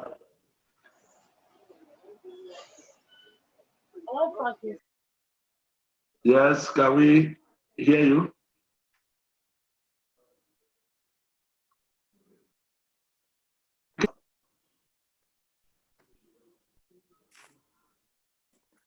Daniel. Yes. Okay. Did you enjoy the class? Can you share your experience with us? Very well. Very well, I did. Very Okay. well. Any experience? Do you want to share any experience with us? Yes. Yes, go ahead. I want to talk about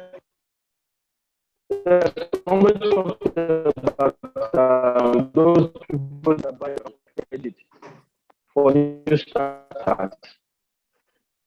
And I wanted to share how we're able to, manage that.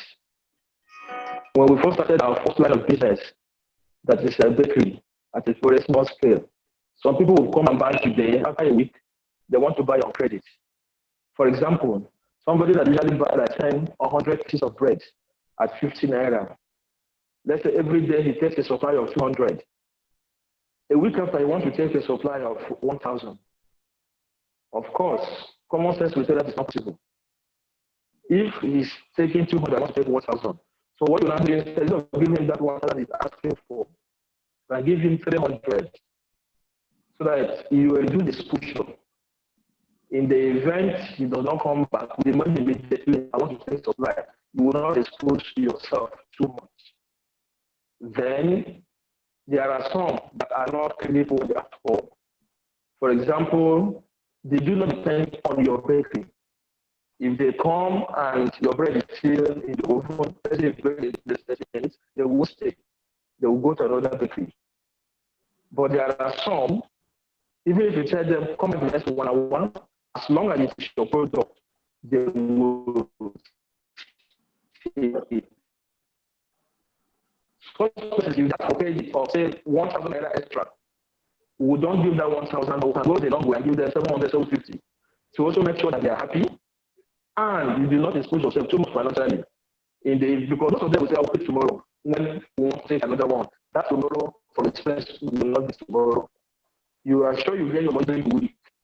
And if you depend on that particular sale, right, to buy other ingredients you use for baking, that's where you run into trouble. But from there, we got a referral and we stop the baking. We shut down. We now do for most boarding schools. But the COVID so much affected us. In fact, we were waiting for some particular schools and we are so busy. But you know, when the COVID came, the whole school was shut down. The students were at home, but the teachers, and so the business was not good. And what we are now trying to do is to go back to conventional baking, so that when the school is functionally is eventually back and running, we can manage it too. In the we are not anticipating another COVID, but another pandemic. But indeed, when something like that happens, this one is there, this one is there. But gradually, the schools are reopening, but you know, most of them are going to school. And so, if that is not, if we depend on that stream of income, that's what things will be. So that's how we want to cope and manage.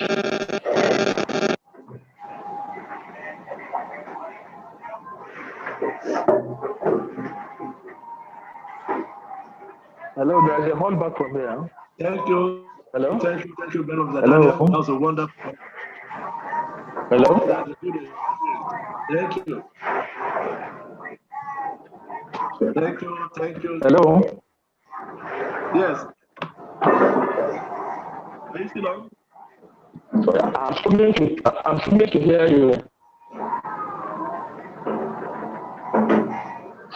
Sorry? Hello.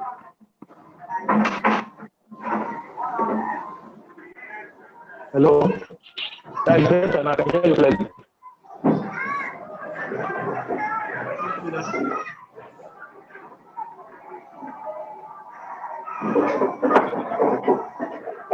I can hear you very well. We appreciate your input. That was a wonderful one. Something from you.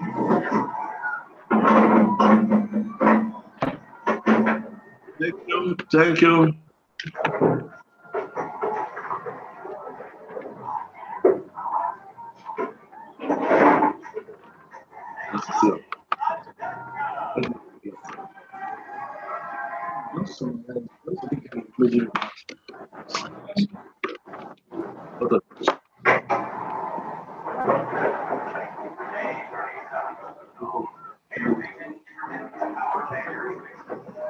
All right, thank you. I think we're having some network issues there, but basically we've got to the end of the class.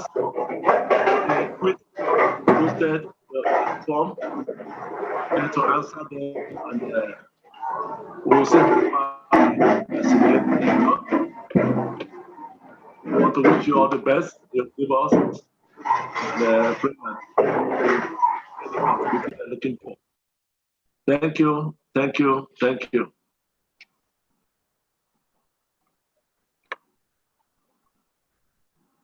Okay.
Dan Allah ka ce mun saboda wani munafunci ne wannan saboda Allah fa. Kai Allah ba Allah kai kan da shedan. You know go dey learn what na dey do so that the day of your own go become. No, as this is not to talk to your people. I never can open. This is what comes down here without it. The thing where this is another people. The phone will do this exam together first.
Marketing and selling are the same. True or false? That's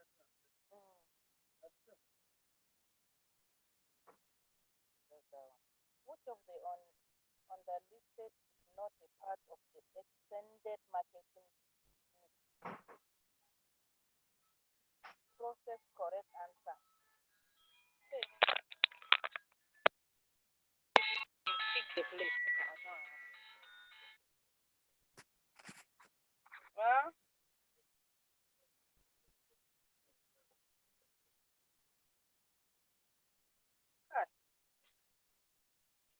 me kudi din ne fa ya zo fa. Ina gaya miki.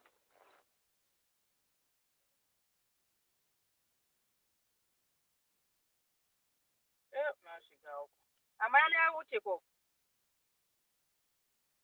Okay, lokacin da na zo ana ciki ba.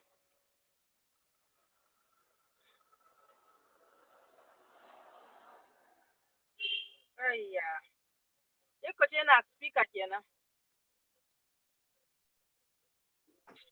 Ta manta ma wai na speaker ma. Ayya shine fa ya zo da kanshi shi wannan din ne ya zama da kanshi.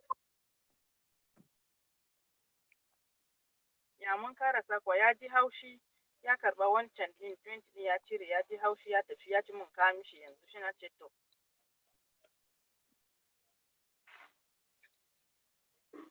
Ni yanzu kuma ban ma sama meye ne ya saba because already ya inform ina cewa yana so ya je bank. kana son ka je bank din har yanzu bank din ne ban gane ba.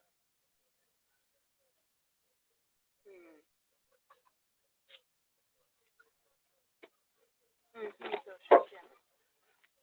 To thank you.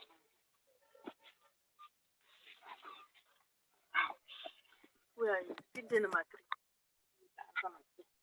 No, we say what this make your answer thing. Kin ba wancan kudin dazu?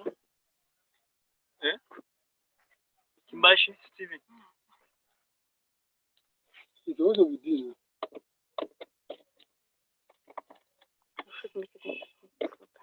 You know, personal telling.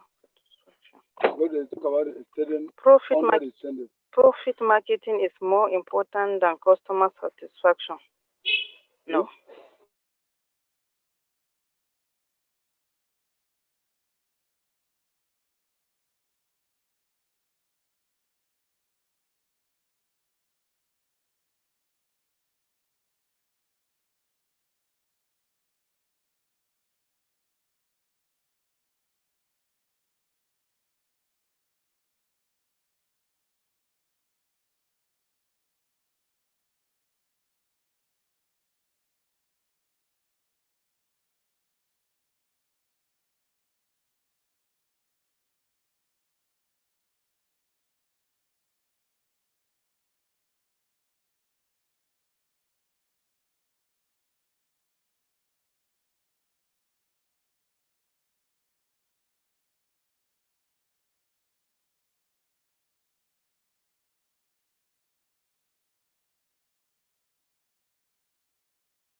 Looks like I'm set.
Good afternoon, distinguished ladies and gentlemen.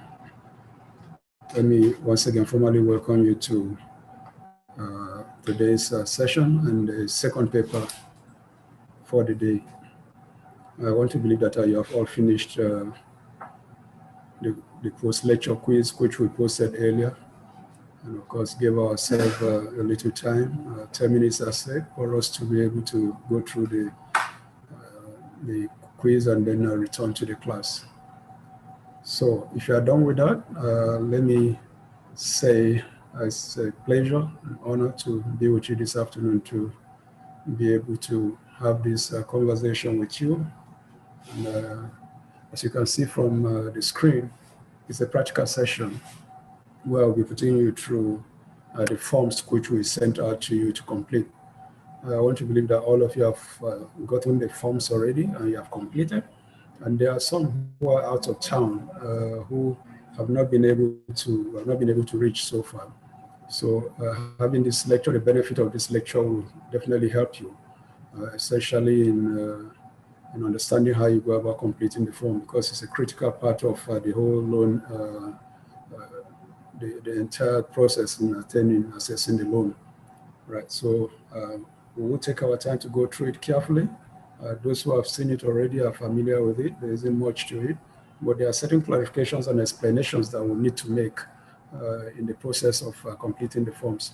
I know some people have actually sent copies of their forms to me, and I told them that, well, they can't hold on a while because there are certain explanations they will require, because they're asking me a couple of questions on some of the issues, the questions raised in the form. So I'll try to make those clarifications as much as possible.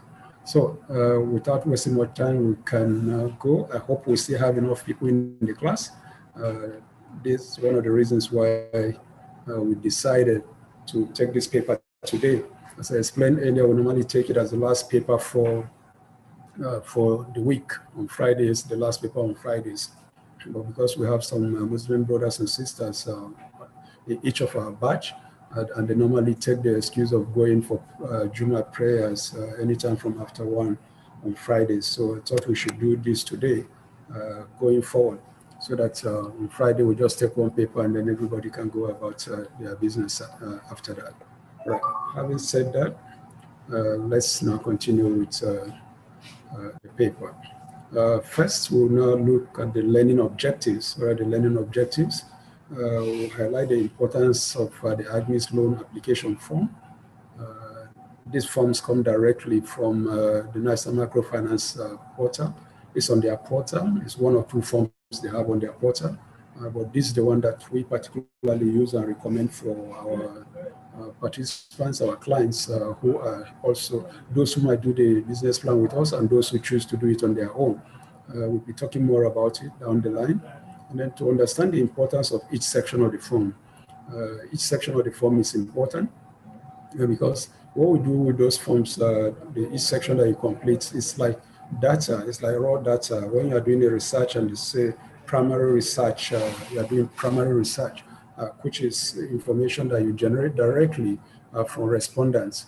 So that's a questionnaire which we distribute to our clients for them to complete, and on the basis of that, we're able to complete the template on the NASA Microfinance portal. So that all happens with that.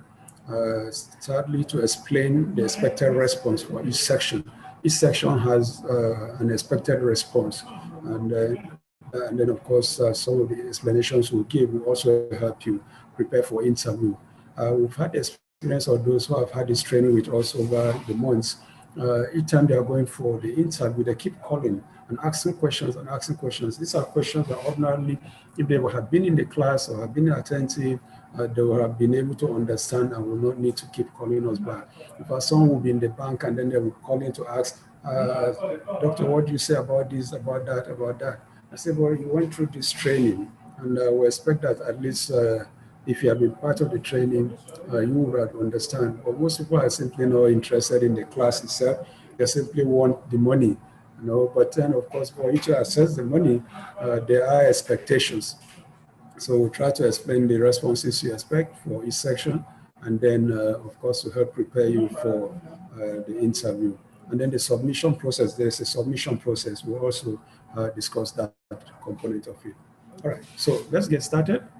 Like I said earlier, the whole essence of this training, attending this training program, is how to assess the NASA Microfinance Bank Admin Loan Facility. That's why you're here in this training, okay? If you don't want to assess the loan, you won't be paying the money that you're paying to attend this training. So that essentially is why we're here. There is a process flow for assessing the loan, okay? There is a process, the expected process that you need to follow. And the first and foremost is getting trained, which is what you are doing now. Registering for the training is the first condition. Actually, two mandatory things you need to do before you can access the facility. One of it, key and critical, is training, and be certificated. At the end of this training, you are supposed to be provided a certificate with a certificate number. It's very important because when you go for the interview, they will ask, have you trained? Do you have a certificate? So these are questions that you have to answer, and that's why you're attending the 5 days training, just 5 days training, entrepreneurship training. So nothing cumbersome, nothing that would stretch you unduly. Okay. Secondly, apply for the loan through your EDI. Okay. After training, then the next stage is to apply for the loan. Okay, so we're looking at the facility, at the forms, the template that you use in applying for the loan. And then, of course, it has to be through your EDI. Sidon Nigeria Limited is your EDI, so we are the ones who will, as it were, put you through. Then you are expected to complete the loan application form and submit to your EDI. Remember, I just talked about submission process. Okay, part of the submission process is when you complete the form, you submit to us, your EDI, and then we will forward it with a recommendation to NASA Microfinance Bank. So that is the third process. The fourth one is create your profile on the NASA loan portal. Okay, and I've given them the address, nmfb.com.ng/SME. Here, when you say create your own profile, this one is targeted at people who want to do the business plan all by themselves. Okay, the expectation is that you open the NASA Microfinance portal, you follow the link, and then the directions that will give you to create your own portal. But if you are doing it for us, if we are doing the business plan for you, we will have the responsibility of creating your profile on the portal. Most instances, when we start doing that, those who are doing a business plan for a call to say, I just got a text, just got a message from NASA saying that they've created a portal for me, and I'll simply explain to them, yes, our business plan team are now working on your business plan. That is why you are getting that SMS, because they are opening the portal, creating the profile in your own name. So all communications will go to your email address. So that's what the expectations are. So if you are not doing the business plan with us, we'll put you through so that you know how to go about creating your profile on the NISA Microfinance portal, and then of course creating your own profile and then developing your own business plan. All right, so let's now look at the ADMI's mini business plan questionnaire. Here, of the forms that we give you, there are normally two forms we give out. One is the ADMI's mini business plan questionnaire, and then the second one is the ADMI's loan form. Right. So we'll now look at the ADMI's mini business plan questionnaire. We developed this for our own purpose, and like I say, is to enable us generate the data required to develop the business plan. Okay. So we'll go through that questionnaire together now and how you complete it. Right. So that is the questionnaire on the screen now. Are you all familiar with it? Have you seen it? Have you seen it? Well, I can't get responses because your mic has been muted. So, but I want to believe that you can see it and you're familiar with it. And then there's every likelihood that those who are out of town, and even those who are in town here, might not have received a copy of this form yet, but definitely we'll be requiring you to complete this ADMI's mini business plan questionnaire. So let's go through it together quickly, and then it's clear and straightforward. The expectations are not much, but we'll just go through it together. We have, they come in different sections. We have the individual info, individual information. We have the educational qualification, business information, business details, staff details, marketing, and the rest. So let's start from the very top. Straightforward, those areas, name of applicant, we expect you to give us your name, surname first and other names, gender, then home address, that's home where you live, and then of course the closest landmark. We want to be able to identify, we have, most cities in Nigeria have addressing problems, numbering problems. Recently I saw in Oka, Anambra State, taking the task of numbering every street, naming every street and numbering every house. That's how it should go. But most cities in Nigeria, you don't have street names, you don't have house numbers. So if you want to give an address, you just write the name of a street and then maybe a closest landmark. So we want you to give us the closest landmark to your home address. The landmark could be anything like maybe you have an office around that area, you have telecommunication marks, you have maybe a church, a mosque on the streets or something like that. Okay, so that's the kind of landmark we want you to give us. If you have seen the address of our own office, the landmark officer in Utako will say behind Etana Filling Station on the Jabi Expressway. In Utako, we use True Venture Bookshop, which is a very, very popular landmark for people who have lived in Webulada for a very long time. Okay, so we give us that kind of landmark. Date of birth, you all know your date of birth. State of origin, you give us your state of origin, and then your phone number, then the email, your email address, write it as boldly as possible. Like as you see on the top of the form, it says we want everything in capital letters. We know that emails come in small caps, but you write it out in capital letters so that we'll be able to pick the letters. Because some people write things in small letters and you are not able to know the letters written. So write out everything should be in caps, please. Okay. Then your BVN. Your BVN is also very important. We need your BVN. Like we say, the loan is collateral free, but your BVN represents your collateral as you are now, because you all know that with the BVN, so long as you have banking activities, banking business in Nigeria, they'll be able to trace you. So if there is you access the loan and there is a default, what it simply means is that so long as you have this banking activity in Nigeria, you'll be able to trace if you are still carrying out any business in the country, and the bank can be able to access your new bank, the bank that you're doing business with, and be able to recoup their money. So the BVN is very important. Then mode of address. Mode of address in Nigeria, of course, include your national identity card, international passport, it could be a voter's card, it could be a driver's license. So just indicate if it's national ID, just write national ID. And each mode of identification, of course, has an ID number. So you give us the ID number, write it out clearly. And then, of course, your email address, we've talked about it already. And then, but no password.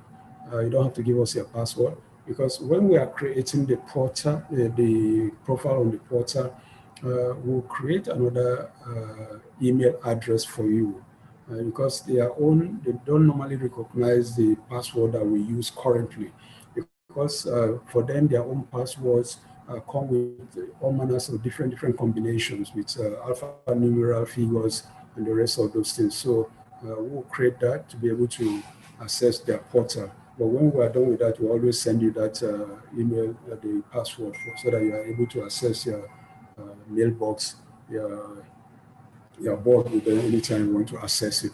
All right, so now the second section is on educational qualification. Here we want to know the name of your institution, the tertiary institution preferably, or your highest institution qualification that you attended. It could be a university, polytechnic, college of education, or even secondary school. You just indicate. Then the qualification acquired, you indicate, and then the course of study. Then date of certificate award. You don't have to give us the months and then the day, the year will suffice. You say year 2000, 2010, or whatever. So you simply indicate that. All right, business information. Here, the question asked is, do you have a registered company? Yes or no? If you have one, you can indicate. If you don't have, under name of company, we still want you to write your own name, okay? The loan, like we said, is an individual loan, okay? So whether you have a registered company or not, it does not stop you from accessing the loan.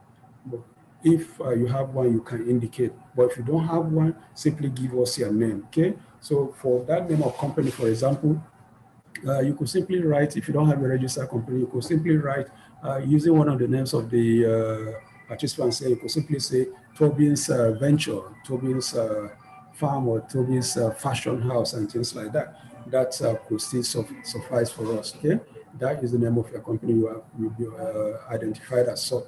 Of course, the address here, you are giving us the company address. If you are using your own personal name, you still give us the home address that you gave us, or if you have any other contact point where you operate from, you can still give us that address. Then, of course, the closest landmark, which I've already explained.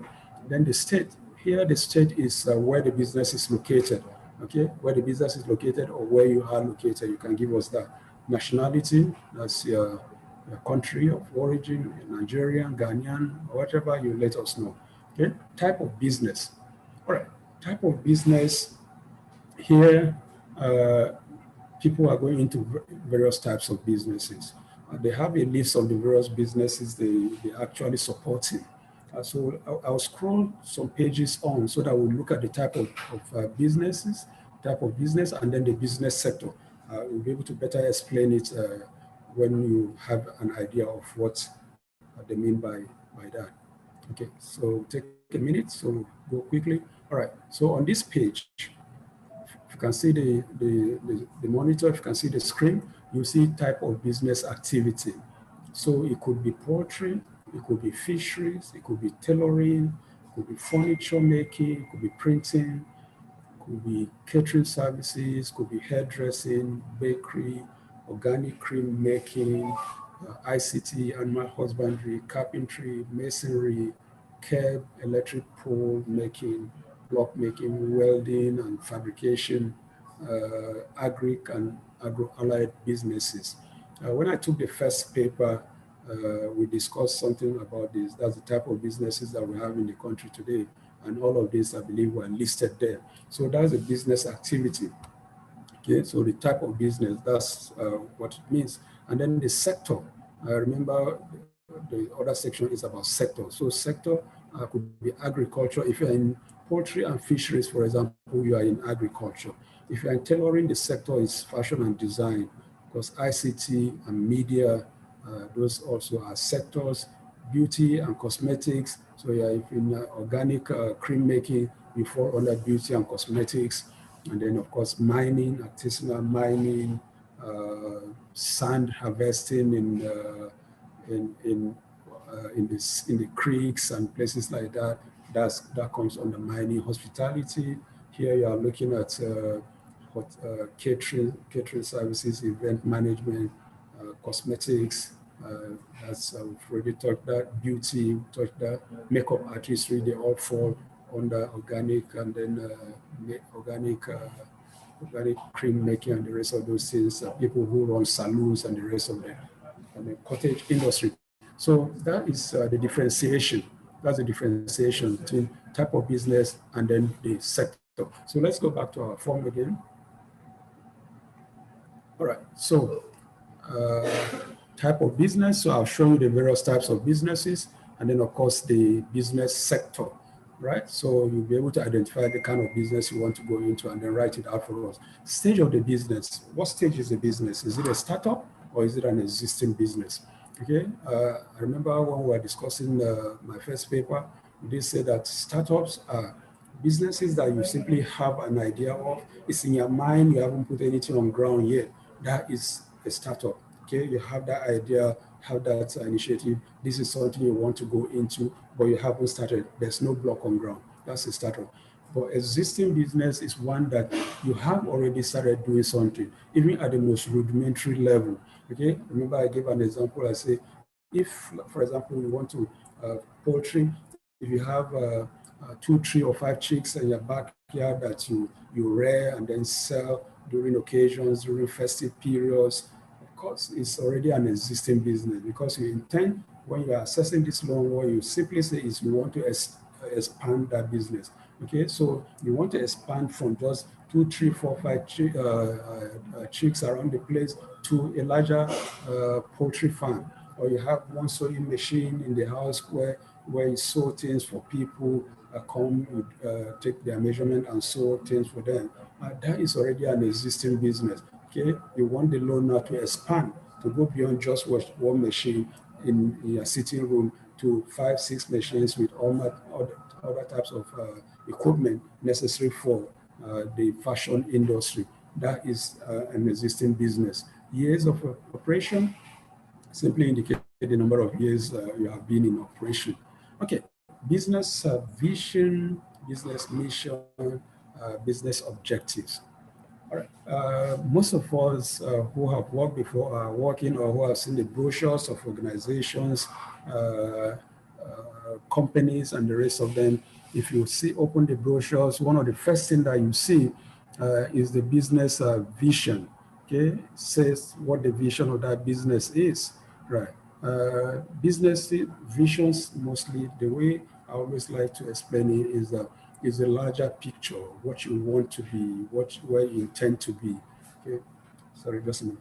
I check when the brochure admits in, I can take a quick. Okay, so it's where you want to be, in the near future. That's the larger picture you are looking at, where you want the organization to be, where you want the business to be. Okay, using the example, I normally use the example of a poultry farmer, for example, who says that he wants, his vision would be to be the largest. Sorry, just a minute. To be the largest poultry farm in the FCT. That is the vision of that business. Okay, to be the largest poultry farm in the FCT, and that is his aspiration. So in the next 5-10 years, what he's looking at is at producing at the largest scale, being one of the largest poultry farms in the FCT. Okay. Quickly, let me use the example of the NASA Microfinance Bank. Okay, I have their brochure here. And their vision states that delivering transformative financial and non-financial services all over Nigeria. Okay, we are familiar with microfinance banks all over the country. Most of them set out to just service their local community, the community where they are in existence. But here, National Microfinance Bank is saying that they want to be delivering transformative financial and non-financial services all over the country. Okay, this is the only microfinance bank that I've had who are targeting the entire country. Okay, that is their own vision. So for your poultry farm, for example, you are based in Abuja, your own vision is to be the largest poultry farm in the whole of Abuja. That is what your vision is all about. And your mission, of course, is how you attain that goal, how you attain the vision. Okay, so for the poultry farm, for example, simply say we want to use technology-driven methods to achieve the goal of being the largest poultry farm in the FCT. That is their mission, the process of attaining the goal of being the largest poultry farm. Here, let me use again the example of NASA Microfinance. This says that its mission is to be an efficient national microfinance providing affordable products and services in Nigeria using appropriate technology and well-motivated task force. Again, it's looking at the national, being a national microfinance bank. And then, of course, the issue of technology and a motivated workforce. Okay, so technology will drive it, and then the workforce, a motivated workforce will drive it. Okay, a workforce that is satisfied with the conditions of service, and then alongside a technology that will push that vision, that vision of being a national, providing transformative financial and non-financial services across the entire country. So you see where the differentiation there is then. The vision, the large picture, where you want to be in the next 5-10 years across time, and then of course, how you attain that goal. All right. And then business objective. What's the business objective? The business objective, of course, what you set out to do with that business. For the poultry farmer, for example, he wants to be the largest supplier of eggs, for example, or chicken meat, okay, processed or live chicken. That is the objective. That's what you have set out to do. Okay, if you go into poultry business, you are setting out to produce eggs primarily, and then of course selling live chicken or processed chicken. So that's the business objective. Right. So for any line of business you can think about at all, this is what you always project at. Okay, the larger picture, and then of course how you are able to, how you attain that larger picture. That is how you define the business vision, business mission, and then the business objective. Okay. Right. So this other section is: do you belong to a cooperative society? Okay, when I was discussing about financing, source of funding a small business the other day, I did mention that in most organizations in Nigeria, most offices, they have cooperative societies. Okay, so the question here is, do you belong to one? Even where you don't work in any organization, I know communities in different groups, different meetings, they set up cooperative societies. Even within those kind of meetings, if you belong to one, you indicate yes or no. If yes, give the name of the cooperative. Right. So let's look at details of business ownership. Details of the business ownership. Here, if it's sole proprietorship, you simply give your name. Okay. Simply say Cafe Business Ventures. That's your own name. And then, of course, ownership is 100% ownership. But if you have it's a registered company, like you say, Tobin's Nigeria Limited, then of course that means there are other shareholders. There are other shareholders in that company. So you now give the names of the shareholders. Tobin's Patience is the managing director. So she has like 50% shares, and then she'll give the name of others, partners and relations, maybe 2 or 3 others that are also part of that business. And then of course the shareholding. 25% or thereabout. Then details of staff. Any business that you do, you alone cannot naturally do it. So it's expected that you will have people working with you. Okay, so you give the names of those people who are there working with you, and then their areas of responsibility. Okay, so you indicate the name, and then areas of responsibility. Let's use the example of the poultry farm again, once again. You indicate the name of, give a name and say he's the manager of the farms, and then the other name, he's the one who takes care of feeding and the rest of those things like that. So that's what is expected in that place. If it's a tailoring shop, you have give the names of the main tailor, and then of course those who maybe are involved with their cutters, those who sew buttons, those who carry out ironing and things like that. So the names and then the areas of responsibility. Marketing. Okay, let's look at marketing. Type of products. What kind of products does their business produce? Using the poultry again, the type of products, of course, could be eggs, and then live birds, live chicken, or processed chicken. So that's the type of product. Then cost of production of the produce. What's the cost of production? Okay, producing a chick, for example, from 1 day old to 6 months and all of that, you know the amount you put into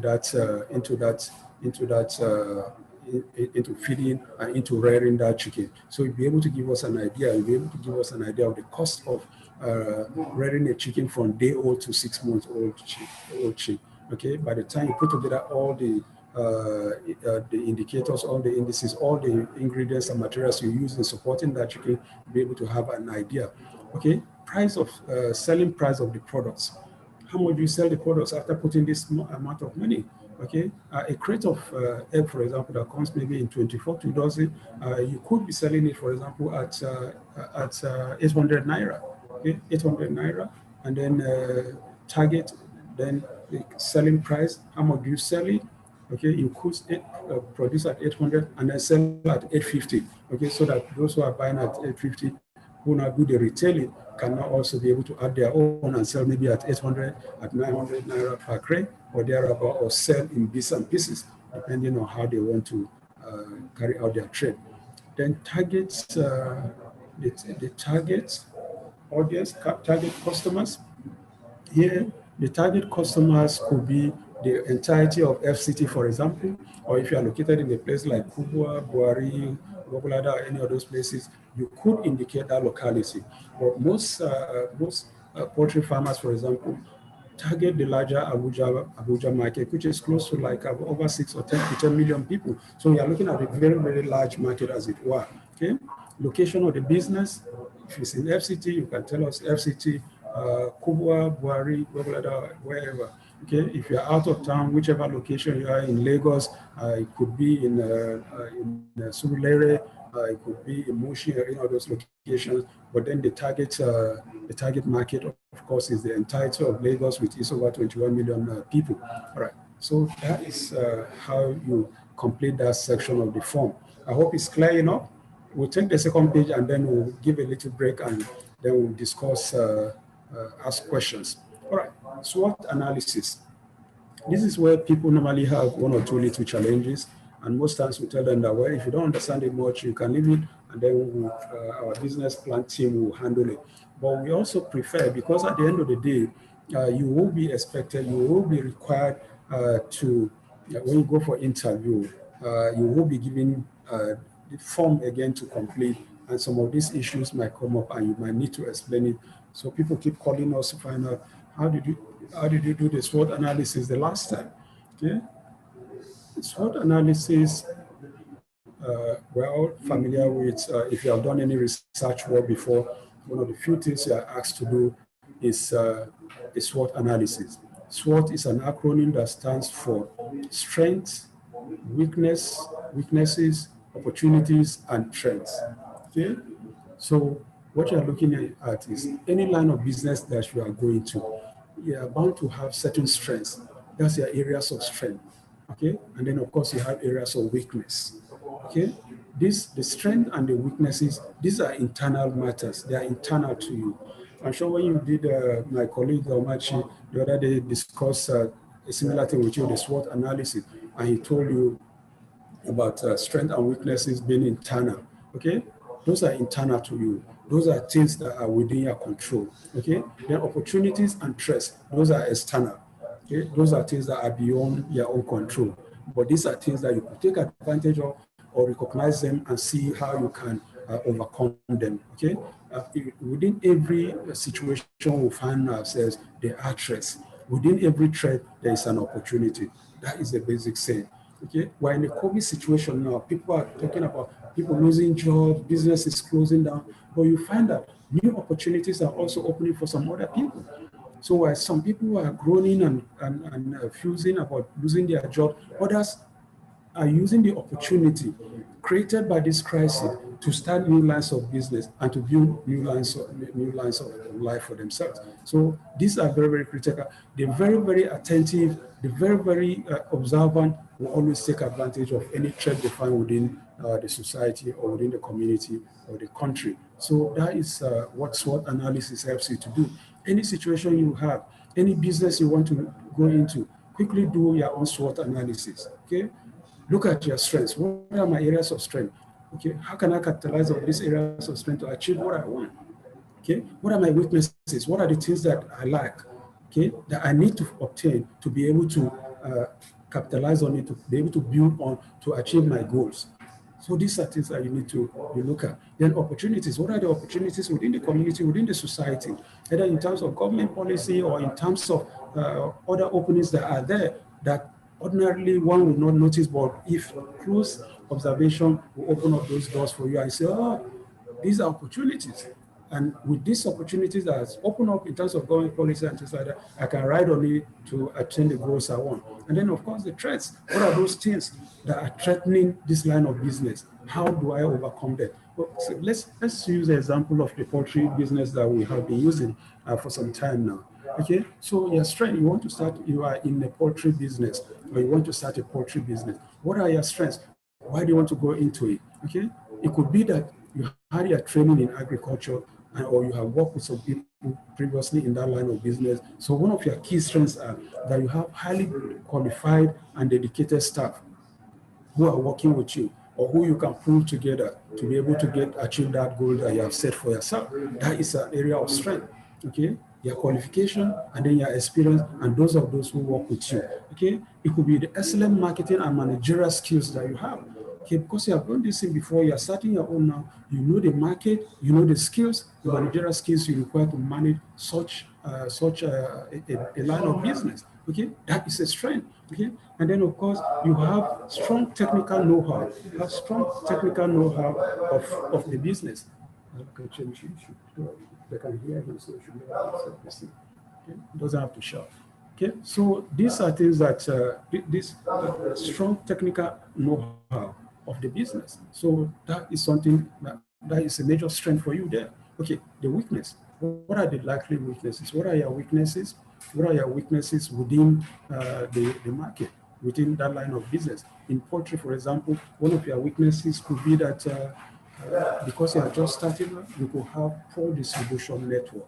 Okay, poor distribution network. You don't have the vehicle, you don't have the means of communication, you don't have access to market easily. So that is a poor distribution network. That could be a problem there for you.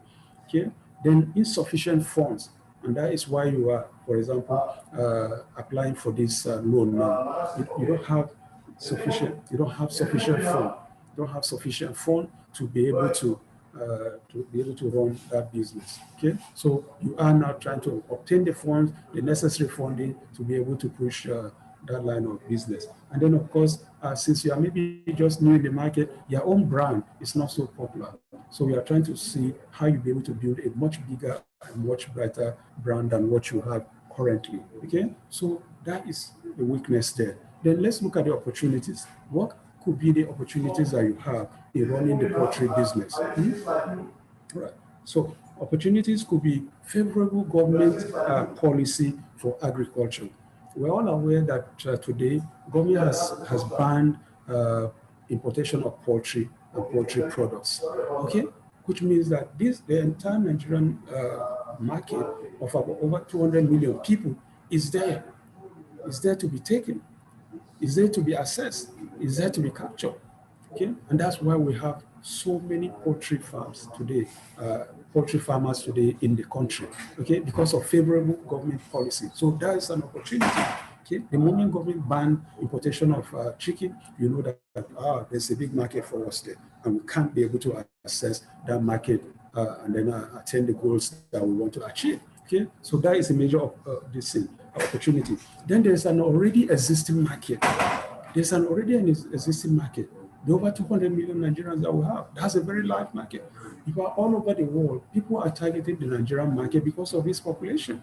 Okay, anywhere you have a very large population, you know, of course, the market is there. And then, of course, the spending power of Nigeria is there also. We know that we're talking about a lot of poverty issues, but Nigerians are feeding and are buying all of those products. Most Nigerians eat with ensuring that they have meat in their food. And then, of course, secondly, there are health issues. These days, people talk about cholesterol, issues of cholesterol, and all of that. So doctors are advising people to reduce the intake of red meat and concentrate more on white meat. And white meat, of course, includes chicken and fish. Okay, so that is the opportunity there for people to be able to explore and fill that market that is very, very large and available. And then, of course, there is an all-year demand, all-year-round demand for chicken, for meats in the country. Okay, every month is a peak period. There's no period that is a low period for meat. And then, of course, especially during festivities. And we know that Nigeria is full of festive periods. Okay? We have some of the largest holiday seasons in the world. The public holidays that we have for one religious festivity or the other, for weddings, for ceremonies, marriages, and births, and all of that, even death, burials. They're all periods for providing one form of meat or the other. There's no party you go to in this country where you don't have all manners of assorted meat at your disposal. So all this is a large market for you to, all year round, for you to fulfill. Every month every month in Nigeria, from January to December, there are weddings, there are burials, there are ceremonies, there are holidays, and all of that. So all year round, you have that market. Okay, so let's look at the threats now. What are the threats? The threats in the poultry business, for example, is stiff competition. Because of this government policy, favorable government policy, all year round market, and then of course the increasing demand for poultry and already existing market, more and more people have gone into poultry business. So the competition is stiff. There are so many poultry farmers. Okay, so that is a threat there.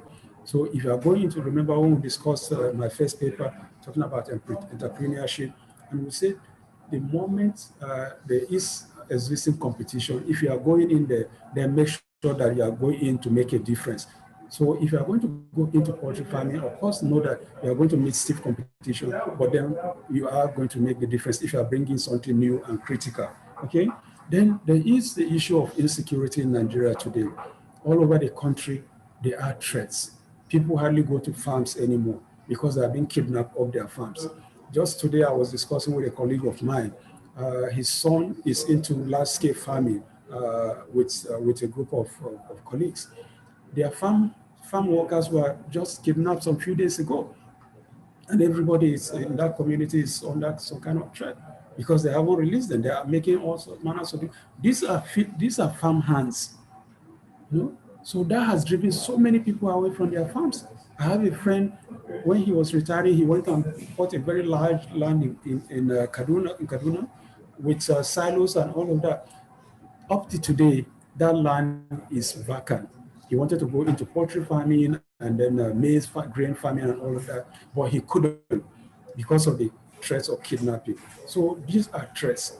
Okay, so animal husbandry, cattle have been rustled, chicken farms have been invaded, and chicken and eggs carted away. So these are threats. So you want to go into that line of business, these are threats that you have to be very, very wary of, and then have at the back of your mind, so you know the kind of location you are going to go and start your farm. Then disease prevalence. Okay, disease prevalence in poultry farming, one of the greatest challenges in poultry farming is disease prevalence. We're all aware of the avian flu, the bird flu, and all of those things. Okay, birds, one-day-old birds, which is one of the earliest stages of chicken farming. Poultry farming is a critical stage in the poultry business. daycare beds, day-old chicks are very, very vulnerable and need very, very critical attention. So this is something that we have to be this is a threat that you have to be mindful of if you are going into poultry business. Okay, so that is how you do your SWOT analysis. Okay, and it's not, I've just given the example of poultry, but you can do the same for catering. You can do the same for any line of business, ICT or fashion and design or cream making and all of those things, okay, cosmetic and cream making. I know today, for example, those who are in the salon business are having a lot of challenge because with the COVID situation, most men and women are no longer going to salons again to do their hair. Okay, in fact, when they started going, they found that these days there are all manners of wigs that they secure on top of clothing, and then they put rubber bands on it, and women wear it these days. You know, so you go to salon and you find that the salons are empty. Okay, because apart from the fear of people putting their hands on your head and all of that, the people have been scared away from salons. Now other innovations are coming in. So these are threats. Okay. For other people, it's an opportunity has opened up for them to make wigs, ready-made wigs that you can easily wear and go around with it. So you see women wear manners of different hairstyles on a day-to-day basis. And when you check, all of those hairs are woven, handmade hairstyles. Okay, so these are things that you can look at in any line of business. So whatsoever you want to think about, you can do a SWOT analysis to be able to guide and direct you. All right. So next under SWOT is business competition. Any line of business that you are in, of course, like I said, you are likely to face stiff competition. You might not be the only person. Okay, so you have other competitors. Who are the competitors? Give the name of your competitor. If you're in poultry, of course, other poultry farmers are your competitors. Okay, so even if you don't know them by name, all you need to do is just indicate other poultry farmers. What's their own type of product? The same with yours, of course, eggs and then beds. Okay, location of your competition. If you're within Abuja, of course, they have to be also within Abuja. It could be in Kubwa, in Buhari, or wherever. Okay, so location of this. What is your competitor's cost of production? We have looked at your own cost of production earlier. Okay, you've given us your own cost of production and then the cost at which you sell your product. So, you know, when any business you want to go into, the first thing that you do in doing your feasibility studies and market studies is you want to find out what is the cost at which those who are in that line of business are already selling. Okay, so you either want to undercut them or whatever. Okay, or if you're bringing something much more superior and you're sure that those who you are targeting will still afford it, then you can place your own cost at a little bit higher, or you test the waters and then lower your cost. Then eventually, before you now begin to try to catch up, measure with their own cost of production. So you give us an idea of how much their own cost of production is and how much they sell their own product. So that's basically what this section is asking about. Right. Company assets. If you have an existing company, of course, they are bound to have some assets because any business that you run, they are bound to have some equipment with which you work. But even if you don't have a company or you haven't started anything, your own personal assets are your company assets. Because remember, we said the loan is a personal loan. Okay, so any assets that you have, even if it's a car that you have, is part of your company assets. Okay, if it's a laptop that you have, it's part of your company asset. It's personal to you, but it's part of the company asset. So you indicate the price, the year of purchase, and then the lifespan of those things. Okay, but if you already have an existing business with a line of production, you list out those assets that you have. Cash at hand in bank, you can leave those ones out for now. Monthly expenses. Rent, as cost, administrative costs, salaries, utilities, raw materials. Here, asking about how much you pay per month for things like rent. Okay, in Nigeria, mostly rents are on a yearly basis. So if you rent on a property or a field which you have leased is 450,000 naira, all you need to do is just divide it by 12 to give us the monthly cost of that. Administrative costs, these are the consumables you use in the course of your work. If it's an office setup, things like the papers, the biros, the ink, or laptop and computers, all these administrative costs. If it's in the farm, for example, like a poultry farm, these are things like the feeds that you use, for example, the feeds that you use, the diesel, the fuel that you use, all these fall within administrative costs. These are things that you use on a day-to-day basis to run the business. Salaries, of course, we indicated earlier that you're likely to have staff that work for you. How much do you pay them?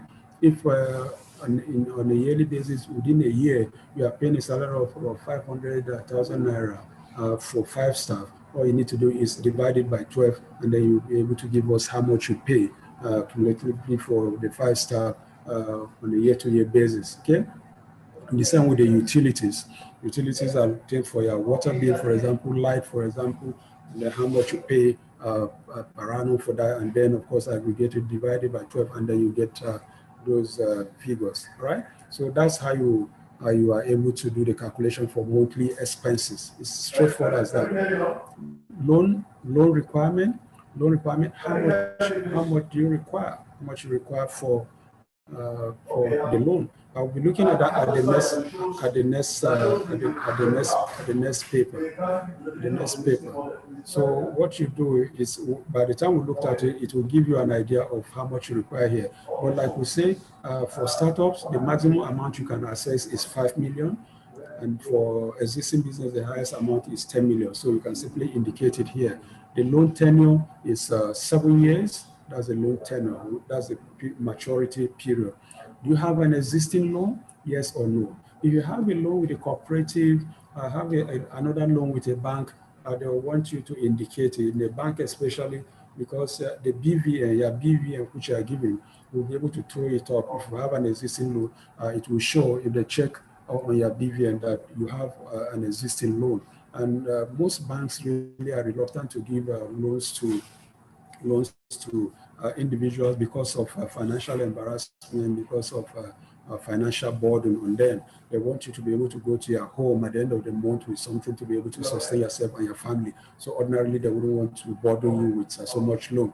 So you want to access this loan and you have an existing loan, the advice is that you try and liquidate it so that to make it a lot easier for you to avoid a situation where they say, no, that will be too much burden on you, okay?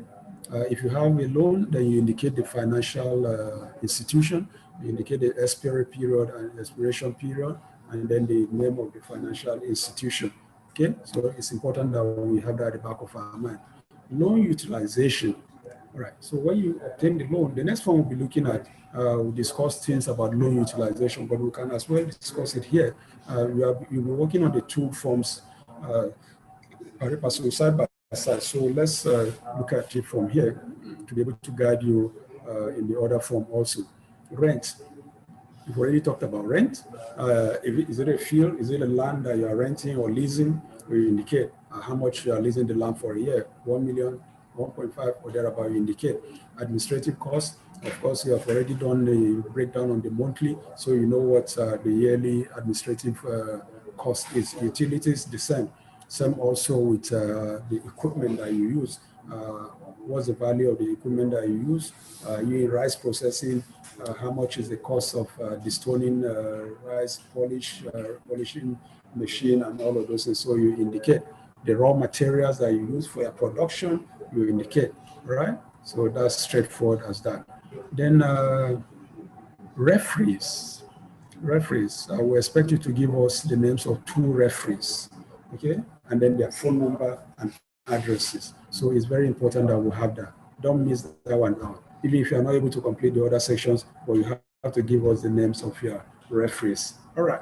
So this is the first form.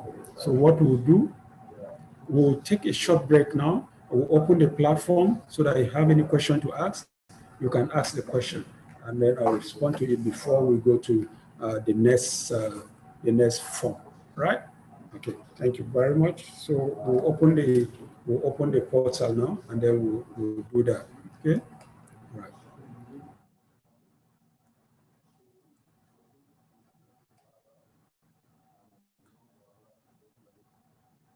Let's come out, open the portal. Open the. Let's have some discussion.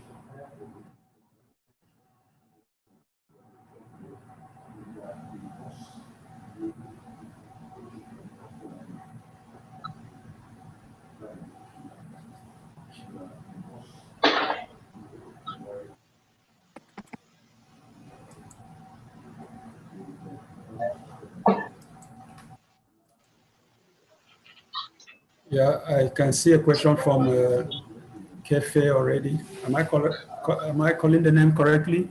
Kefe or Kefe? Kefe wants to know whether you have to be in Abuja for the interview. No, you don't have to be in Abuja for the interview. Anywhere that you have a National Microfinance Bank, at the moment you get an invite, you can go there and they will interview you. You are in Delta now, I believe, in Asaba.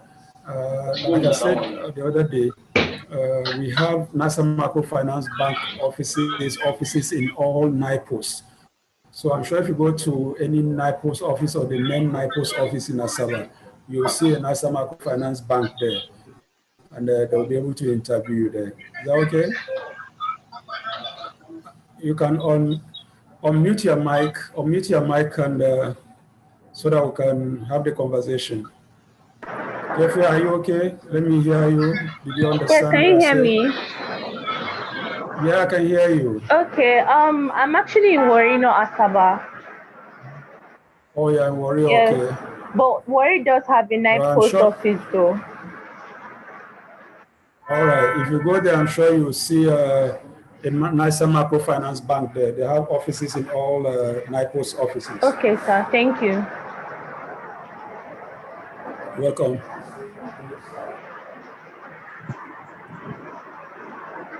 Any other question?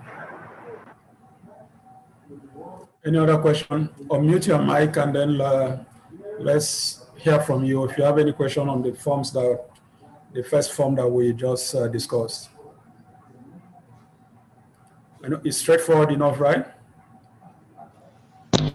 Hello? Hello, sir. Yeah, hello. Yeah, hello. Yeah. What's the Good name? afternoon, You sir. can only see your phone type. What's your name? Ahmed Godwin is my name, sir. Ahmed Godwin. Right, okay. Yes, sir. Maybe you write your name so that we're able to identify instead of your phone. Okay. Ahmed. Okay. Ahmed. Okay, sir. All right. Ahmed Godwin, AMEH. Yes. Yes. Sir, I would like to know, because some of us that couldn't get to the net. Yes, AMEH. Okay. Go ahead. Hello. Okay, sir. Thank you. Yeah. Yes. Sir, I would love to know because, yes. Hello. Go ahead. Can hear you. Hello, sir. We can hear you. Can hear you. Okay, sir. Because some of us, the other time I called to complain because I couldn't get to the Nessa Microfinance Bank. And you were like, whether if I can do the transaction online. I said no. And you asked me to pay the money directly to the Fidelity Bank account. Yeah. So since I paid the money into the Fidelity Bank account, the 20,000 naira, I hope it doesn't have any other effect or problem rather, since I didn't pay to the Nessa Microfinance Bank directly. I just want to know, sir. It doesn't. It's all our account. It's all Sidron Nigeria Limited account. So the bank simply wants transactions with their own bank also to be able to earn some money, some interest here and there. That's the only thing. That's why they say for the training, we should pay into National Microfinance Bank. But when you have challenge with that, it's not our fault anymore. So we pay directly to the Fidelity. Okay, but it's our company account, so it doesn't matter really. Okay. Thank you. Okay. Any other question? Okay, all right. Thank you so much, sir. Thank you, sir. Right. Mrs. Toby, you have a question? No question? All right. Okay, so we'll go back to our platform and then I will continue with the lecture. Sorry? Somebody's... Okay, you want to talk? Mrs. Toby, you have something to say? Unmute your mic. Unmute your mic. It's still muted. All right. Okay. Go ahead. I just want to know more like work around this. Unplug your earpiece and let's hear you. Unplug your earpiece. Okay. Can you hear me, sir? Yeah, go ahead. Speak a bit louder. I was saying you should please throw more light on SWOT analysis. I didn't get it. SWOT analysis. Okay, that's like going over the whole thing, right? All right. What's your line of business? Bakery, sir. Sorry? Bakery. Bakery. Okay. All right. So let's use bakery as an example. Bakery. Bakery is like your hospitality. Okay. If you are into bakery, for example, some of your strengths could be in the area of your capabilities, your technical skills, the qualification you have in bakery. That is a strength. Okay. That is an area of strength for you there. Okay. Your managerial skills. Okay. And then your ability to be able to market it effectively. That is a strength there for you. Okay. In areas of weakness, for example, maybe when you bake your bread, distribution becomes a challenge. Who are the off-takers? Where are you going to, which market are you targeting? Do you have a delivery van to take it there? If you don't, that could be a problem. Okay. You want to access this loan now. Finances could be a problem. That is a weakness. Okay, you don't have enough funds to expand. You don't have enough funds to be able to bake as much as you want as the demand is. You have a large clientele, a large market, but then you don't have enough to be able to reach out to bake as much bread to be able to reach enough customers as possible. That is a weakness there. Okay, and then there are other competitors. There are other competitors whose own kind of bread is maybe different from your own. Okay, so your brand name. There are other branded. You have Grand Square, you have Big Bites, you have all of those bread in Abuja today, if you are in Abuja. Okay, and then you have started your own. It's still on a low scale. So your brand is not as popular. That is a weakness. Okay, what are the opportunities? The opportunities are with respect to maybe government policy that favors bread making. Okay, government maybe has banned the importation of flour. Okay, so in Nigeria today, we have more local flour producers, and you're able to easily access them and be able to procure them. Okay, government has banned the importation of cake and things like that. So you are able to bake as much cake for the Nigerian market. I was giving the example of poultry just now, and I said on a week-to-week basis in Nigeria, there are parties, there are weddings and things like that. If a part of your baking, your produce, for example, includes cakes, for example, of course, that is a big market for you there. The several weddings, the birthday parties, and all of that, those are opportunities created by government policy banning the importation of baked food. Okay, and then the areas of threat, the competition. Remember, there might be stiff competition. I just mentioned some very popular bread in Abuja here today now. Okay, you have the Grand Square, you have Big Bites, you have what you call it, the bread from Cash and Carry, Nest Cash and Carry, and all of those things. So those are competition for you. Okay, so that is a threat. Those are threats.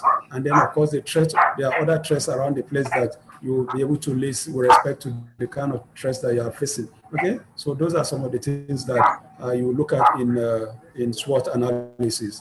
Is that okay? All right. Thank you, sir. Okay, so let's go back now to our class. All right, thank you.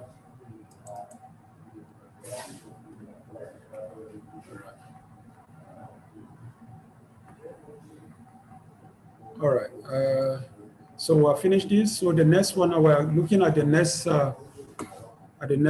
form, how to complete loan application form and create portal on the loan application portal, creation of profile on the loan application portal.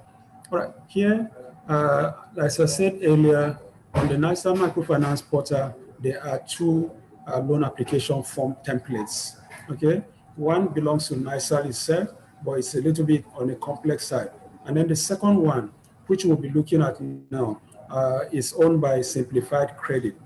Okay, it's an IT company which is in partnership with NASA Microfinance Bank, and we normally encourage our clients to also use that that template. That is the same one that we are also using, and that's the one that we'll be looking at now. it's a more straightforward one, less complex. Okay, and that is why when you want to do the business plan for you, we have to pay 5,000 naira to be able to access the NASA Microfinance portal to access that that template. Okay, so that explains why we collect 5,000 naira for you for that purpose. All right. So process of completion of the loan application form. The loan application form is divided into 4 sections. You have the personal details, business details, loan utilization details, and then the training details. So we'll look at them one after the other. We'll look at for each of the sections and then we'll describe what it entails. Okay, every section is important, and then you are expected to complete the form in block letters. All right. So that is the AGNIS loan application form. I want to believe that you're all familiar with this form. I want to believe you are all seen it. If you haven't, we'll be sending you copies to complete, because this is a very, very important component of process of the loan, assessing the loan. Okay. All right. Personal details have indicated that it can be divided into 4 sections: personal details, business details, loan utilization, and training. So let's start with the personal details. The personal details is basically like the previous one that we have looked at. It's asking for the applicant, name of the applicant. We've discussed that already. Home address, we discussed that already. State of origin and the state of residence. This is where you indicate your own original state of origin. If you're from Delta State, you indicate Delta State. Where are you resident? You're resident in Imo State, so your state of origin is Delta, state of residence is Imo. But if you are from this Delta and resident in Delta, you simply indicate state of origin Delta, state of residence Delta. Okay, then you give us your age bracket, then your phone number as usual, the email address, then name of bank. You give us the name of your bank and the account number. And then, of course, your BVN. I've already explained about the BVN, so it's important that you do that for us. Business details. Here, business details, I've already discussed about the business details, the name of your business. If it's registered, you indicate whether registered or not, you have to give us a name. I've given an example. Registered, you indicate. If it's not registered, just give us your name, assigning a business venture to it. Like in this case now, for example, if Mrs. Tobin's business is not registered, she could simply say Tobin's Bakery. Simple as that. It's acceptable, okay? Then business address, give us the location of your business. If you don't have an existing business address, you can use your home address, because it's the business name is also in your name. Company account number. For this one, don't, even if you have a company bank account number, don't give us that one for now, okay? Because when you are invited for the interview, the bank is going to give you a bank account opening form for you to open an account with them, because it's through their bank, through NASA Microfinance Bank, that the funds will be disbursed, the funds will be released, okay? So that when they give you that bank account number, bank opening forms, you complete, and when they give you the bank account number, then you can write the bank account number there, and then of course the name of the bank, okay? Type of activity, business activity, we have already discussed that one. I've shown you the various business activity and also the sector. Startup, we have also discussed about startup. Is it a startup? Is it yes or no? If it's a no, then of course that means an existing business. Then you tell us the number of years of operation. Okay. All right. Loan utilization. This is the critical area in this form. Okay. Here, the first section there, loan amount. We talked about loan amount. Here, by the time you complete the 2 sections under, that's the required equipment and then the working capital. The total that you get, that's what you indicate as the loan amount, okay? What's the purpose of the loan? If it's a startup, you indicate startup. If it's already an existing business, you indicate expansion of business, okay? Loan tenure. Loan tenure, of course, we say is 7 years, so you indicate 7 years. But is this second section that we'll now concentrate our attention on, because that is the most important part of this form. That's the one that requires that asks you to provide details of the required equipment and then provide details of the working capital. So we'll scroll up to the next few pages so that we'll be able to explain some of that. Okay. Right. Loan utilization. So we're going to look at the literature here on loan utilization. Here we are saying that this is where we need to pay close attention. The bank wants to know exactly how you intend to use the money, okay? You'll be expected to make a proposal here. For instance, you'll be able to tell the bank this, how you are going to use the money to buy XYZ or XYZ for such and such an amount, okay? So this section, as we saw, is divided into two sections. It asks you to provide details of required equipment and then details of working capital. Okay, so in the funding model of the bank will finance the equipment and then give you the working capital. So what it means basically is that the bank will always provide you the equipment, finance the equipment directly to a vendor, okay, for it to supply you with the equipment, because they want you to go into that business, not to give you the money and then you divert it to other things and then give you the money for the working capital. That's the one they will give to you directly. Okay, the bank is smart enough to know that most loan applicants want to hide the bulk of the money in working capital because they know you want the raw cash, okay, to be able to grow your business. So to check this trend, the bank came up with what they call a golden rule. Okay, that is your equipment list, the equipments you require, okay, should not be less than 70% of the total loan amount, while working capital should be 30%. So like Mrs. Toby now that once is into bakery, the bank will want the 70%. If you're asking for 10 million, 70%, which is 7 million, will go into the purchase of equipment for the bakery. Okay, the oven, I don't know the various equipment for bakery, but all of those equipment that you require for bakery, the bank will link you up with a vendor to supply you with those equipment. And then the 30%, which is the working capital, will provide you that one to buy your flour, to pay for your utilities and the like.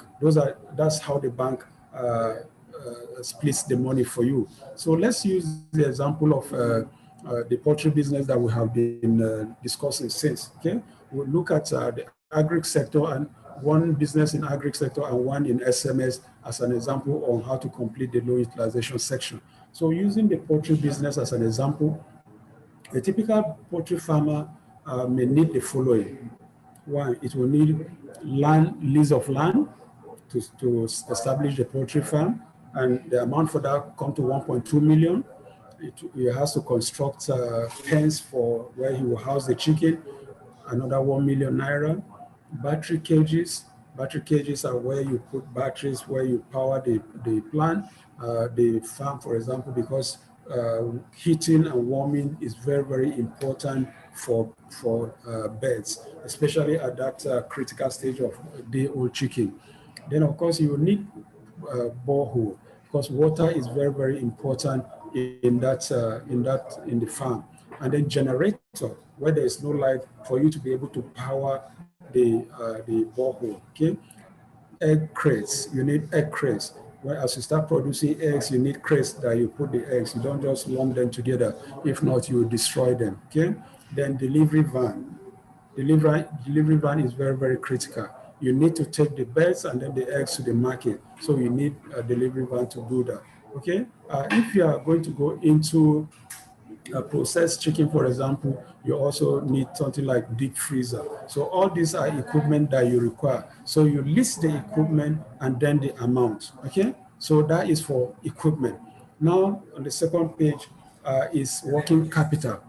Okay, for working capital, that's the money that you require for the day-to-day business. Okay, you need money for staff salary, 270,000, for example, broilers, layers, 500,000 naira each. Broilers are the day-old chick that you rear and nurture to become big birds that you sell directly as for meat. and then the layers of will start as day old, but they are for production of eggs. Okay, so you set aside 500 for those ones, and these are things that you require maybe every 6 months. You keep replenishing them. Okay, then utilities. Utilities could be for your lights, could be for your water, could be for a whole series of other things. And then the feeds. The poultry and the feeds go hand in hand. The birds eat a lot of food at every hour, every minute of the day. They are feeding. They are permanent. Their mouths are permanently in feeds eating. So you need feeds. Okay. So you can assign something like 1.5 million in that area. Okay.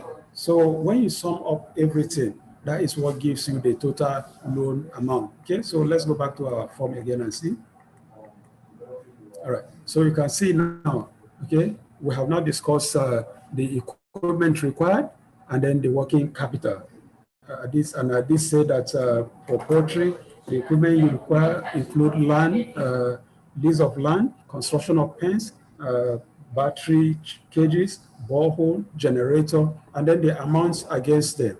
And then for the working capital, we talk about the staff salaries, we talked about the broiler, the layers, we talk about utilities, and then of course the feeds, okay, and then the amount. By the time you total the amount, that's what gives you the loan amount, okay? Hope that is clear? All right, so let's still go back to that same page and then discuss some more. All right. So I've already discussed about if you want to go into processed chicken, then of course you need deep freezers. And in taking that decision, of course, you know that if you are selling not just the live birds, but you are also processing the chicken, there's likelihood of more revenue coming your way. Okay, and then of course recently when people started going for the interview, the bank also raised the issue in the poultry farms for poultry farmers, for example, that you can only concentrate on one type of poultry farming, either broiler farming or production of layers, not both. So for those who want to go into chicken poultry farming, the type of poultry that you want to produce, you have to indicate. Okay, so you can only specialize in either broiler or specialize in layers. Okay, you cannot go for the two. That could come up when you are discussing when you discuss issues of when you go to the interview and the issue comes up with respect to the type of poultry farming that you want to go into. Okay, all right. So from the example of the poultry farm that we gave, the total loan amount comes to 8.5 million, okay, with a capital, working capital of 2.9 million, which is like 31% of the total amount.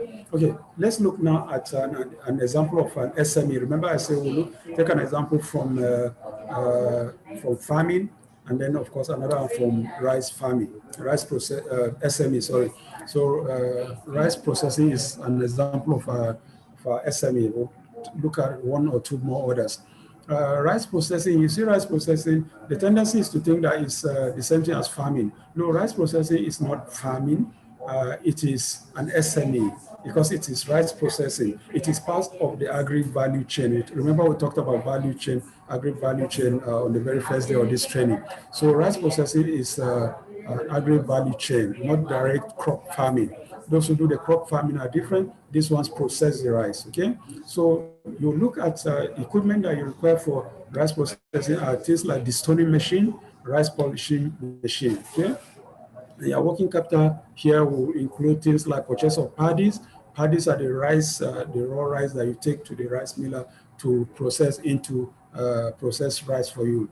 Then you're looking at salaries, then you're looking at utilities, and then administrative expenses. So in rice processing also, we have to bear in mind that we have to adhere to the 70-30% rule, okay? All right, let's take the example of, again, of catering services. I'm sure there are people who are into catering services here. I believe Mrs. Ngozi overheard her talking about catering, or is it Mrs. Toby who is into baking? So I think they are similar. So here, the equipment here you require for catering, we include industrial cookers, okay? We include chillers, deep freezer, food display unit, kitchen utensils, serving plates, furniture. So these are your equipment. So what you do is you have to list out the amount against each. Industrial cooker, you state the amount. Chiller, you state the amount. Deep freezer, you state the amount. Okay, and then totally. And then for the working capital, okay, working capital, you now indicate the rent, maybe for a restaurant where you cook your food and sell, and then the salary for your workers, and then the food stock, because of course it's a restaurant. So on a day-to-day basis, you're buying food stock to cook the various meals that you have. So you indicate the amount of money for that, and then the fuel, okay, fuel for your generator or to power your other machineries within the place. Okay, so it is important to be able to know the equipment that you use for your business, and then what the working capital entails. Okay, so one key thing that we always try to emphasize for our clients is that you have to be able to determine what is an equipment and what is a working capital. If you are not able to clearly classify it, you might run into a problem when you go for interview. We give the example of somebody who wrote furnishing, for example, when he went for interview, and then the bank said, well, furnishing is a working capital, not an equipment. But if you had written furniture, it would have been approved as an equipment. So we need to have that at the back of our mind. Okay. Another issue that I think I would need to bring to your attention is in the area of working capital. Okay, working capital for the bank is not for the whole year. They will not fund you for the whole year for working capital. The bank will only provide you funds for 3 months for working capital. Okay, so it's expected that after 3 months, the business should be able to take over and start taking care of the working capital expenditure. So if you indicate that your staff salary is 450,000 naira, for example, you should be able to explain that for 3 months, what you need to pay 5 staff at 30,000 naira is that's what you require for that. Okay, and then after that, the business is expected to become self-sustaining and take over the payment of staff salary. If you are in poultry and for feeds, you indicate 1 million naira for feeds that could indicate 1.5 million here in the example we gave. Then, of course, a bag of feeds goes for 10,000 naira. Then you should be able to explain how many bags of feeds, bags you require for 3 months. So you have to have that at the back of your mind, okay? So if you are in a bakery, for example, for working capital, you can only make provision for 3 months for your staff, make provision for 3 months for the rent for the bakery location, make provision for 3 months for the flour that you require, the fuel that you require. After that, the expectation is that the business should be able to take over that line of business. So let's go back to our form again and then complete it, okay? All right, so now we are finished with the loan utilization. Okay, sorry, the very last session under that is source of repayment. What's the source of repayment of the loan? The source of repayment, of course, is from the proceeds of the business, okay? As you make profit, you're expected to be able to repay. The repayment, it's not cast in stone. If you are able to pay, expected advisedly, I will advise that you should be able to pay at least quarterly anytime the business becomes profitable. There is a moratorium. Sorry, please. There is a moratorium of 1 year, 1 year to 18 months before you start repayment. Okay, so when you start the business, the bank is not going to ask you to start the repayment until after 1 year, when the business is fully established, and then you cannot begin to make payments. And it's advised that you are able to pay at least on a quarterly basis each year. If you're able to defray everything before the 7 years, good and fine, then you're off their back. They are off your back, rather. Okay. All right. So the next section, the last section, is training details. The first one says training institution. CIDRON is your training institution. Please remember that Limited-EDI is your training institution. Training identification number, we'll be giving you that one by Saturday. At the end of the training tomorrow, on Saturday, we'll be releasing your certificates for you. On the certificates, you'll see there's a code, there's an identification number. That is what you use as your training identification number. Then the type of training you're attending is entrepreneurship training. Okay, not vocational, but entrepreneurship training. You indicate entrepreneurship training. Okay, and then of course, duration of the training is 5 days. 5 days training, not more than that. Okay, all right. Then the very last session, declaration, you write your name, declaring that the information you are giving is true to the best of your ability. Okay, all right. So we're rounding up. All right, so processing of the form. All right, we've already looked at this. The purpose of the loan, we have said is startup or expansion. Tenure is 7 years. List of working equipment and working capital, we have already given the explanation and the example. Source of repayment, profit from the business, okay? Training details, we're given that. The training details, institution, Isidro Nigeria Limited, training identification number, your certificate number. It will be issued to you when you graduate. Then the type of training is entrepreneurship training, okay? Entrepreneurship training program. And then the duration is 5 days. And then finally, after completing the application form, the last section is a declaration confirming that the information provided are to the best of your knowledge, and you could be disqualified. Remember, you could be disqualified if any information provided is found to be false, okay? So that is that. All right.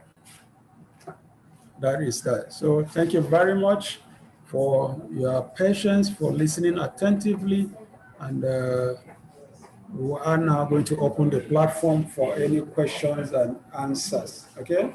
So we have Q&A time now. Thank you very much for your attention. Appreciate it a lot. So we're going to open the platform now for discussion. All right. I'll check your chats. All right, Kefe. So what if the equipment needed are not up to 70%? Well, it depends on the kind of business you want to go into. If the equipment, there is no way the equipment will not be up to 70%. The amount may have to be reduced. So if your total equipment you require is just about 5 million, then of course it's going to be 70% of 5 million. Okay, so it doesn't have to be 10 million where your equipment has to be 7 million. Okay, so depending on the kind of business you want to go into, there's always going to be a 70% of that amount of money. Okay, if it's 3 million, the total amount is 3 million. By the time you add up this 3 million, it's 70% of 3 million. Okay, so that's 70% is always, there is a constant, depending on the amount of money you are looking at. All right? Okay, thank you. All right. Other questions? Okay, question. Chika, my sincere thanks to the person for this painstaking session. Thank you very much, Chika. Appreciate too. All right. Any other question? Open up the floor. Let me see everybody's. Kefe, all right, you're raising your hand. We can't see your face. Raise. Sorry, it was a mistake. I accidentally pressed it by mistake. All right, okay. All right, any other question? Mrs. Toby, any question? I hope you're all right. Can see your hands on your head on your hands. Okay, Ahmed Godwin, you have a question, sir? No, sir. All right, okay. Any other question? Diola, you have a question? Unmute your mic and let's hear from you. Daniel Ekeze.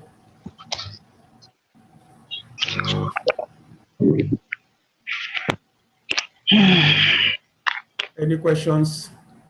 Hello. Are we all right? No, I don't have. Right, I don't have any questions. No, okay. I don't have any questions. Thank you. All right, appreciate it. Okay, Ms. Muda, Oyewale, you have any questions? No questions, sir. Yes, sir. No question. No questions, right. Sir. Okay. Yes. Yes, sir. Chika is asking, are there particular businesses that are given more priority than others? Not exactly that I know, but I know they like to support agriculture a lot. Because remember the very first topic we had, the emphasis is on agris. Agris is agribusiness, agro-allied, agri and agro-allied businesses, and the entire value chain. So if you are going into agri, because the belief of the government is that agri is an area where we can employ as many hands as possible. And one of the key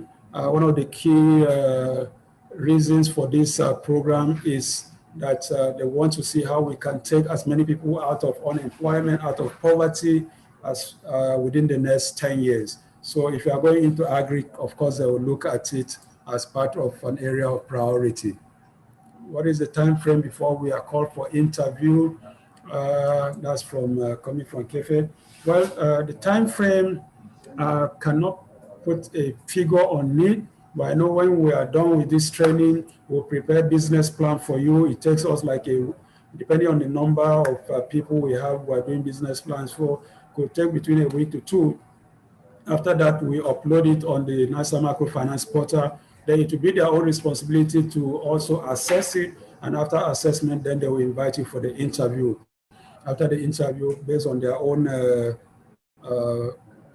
provision, it takes between 6 to 8 weeks for the loan to be disbursed. Okay, so that's all I can say with respect to time frame.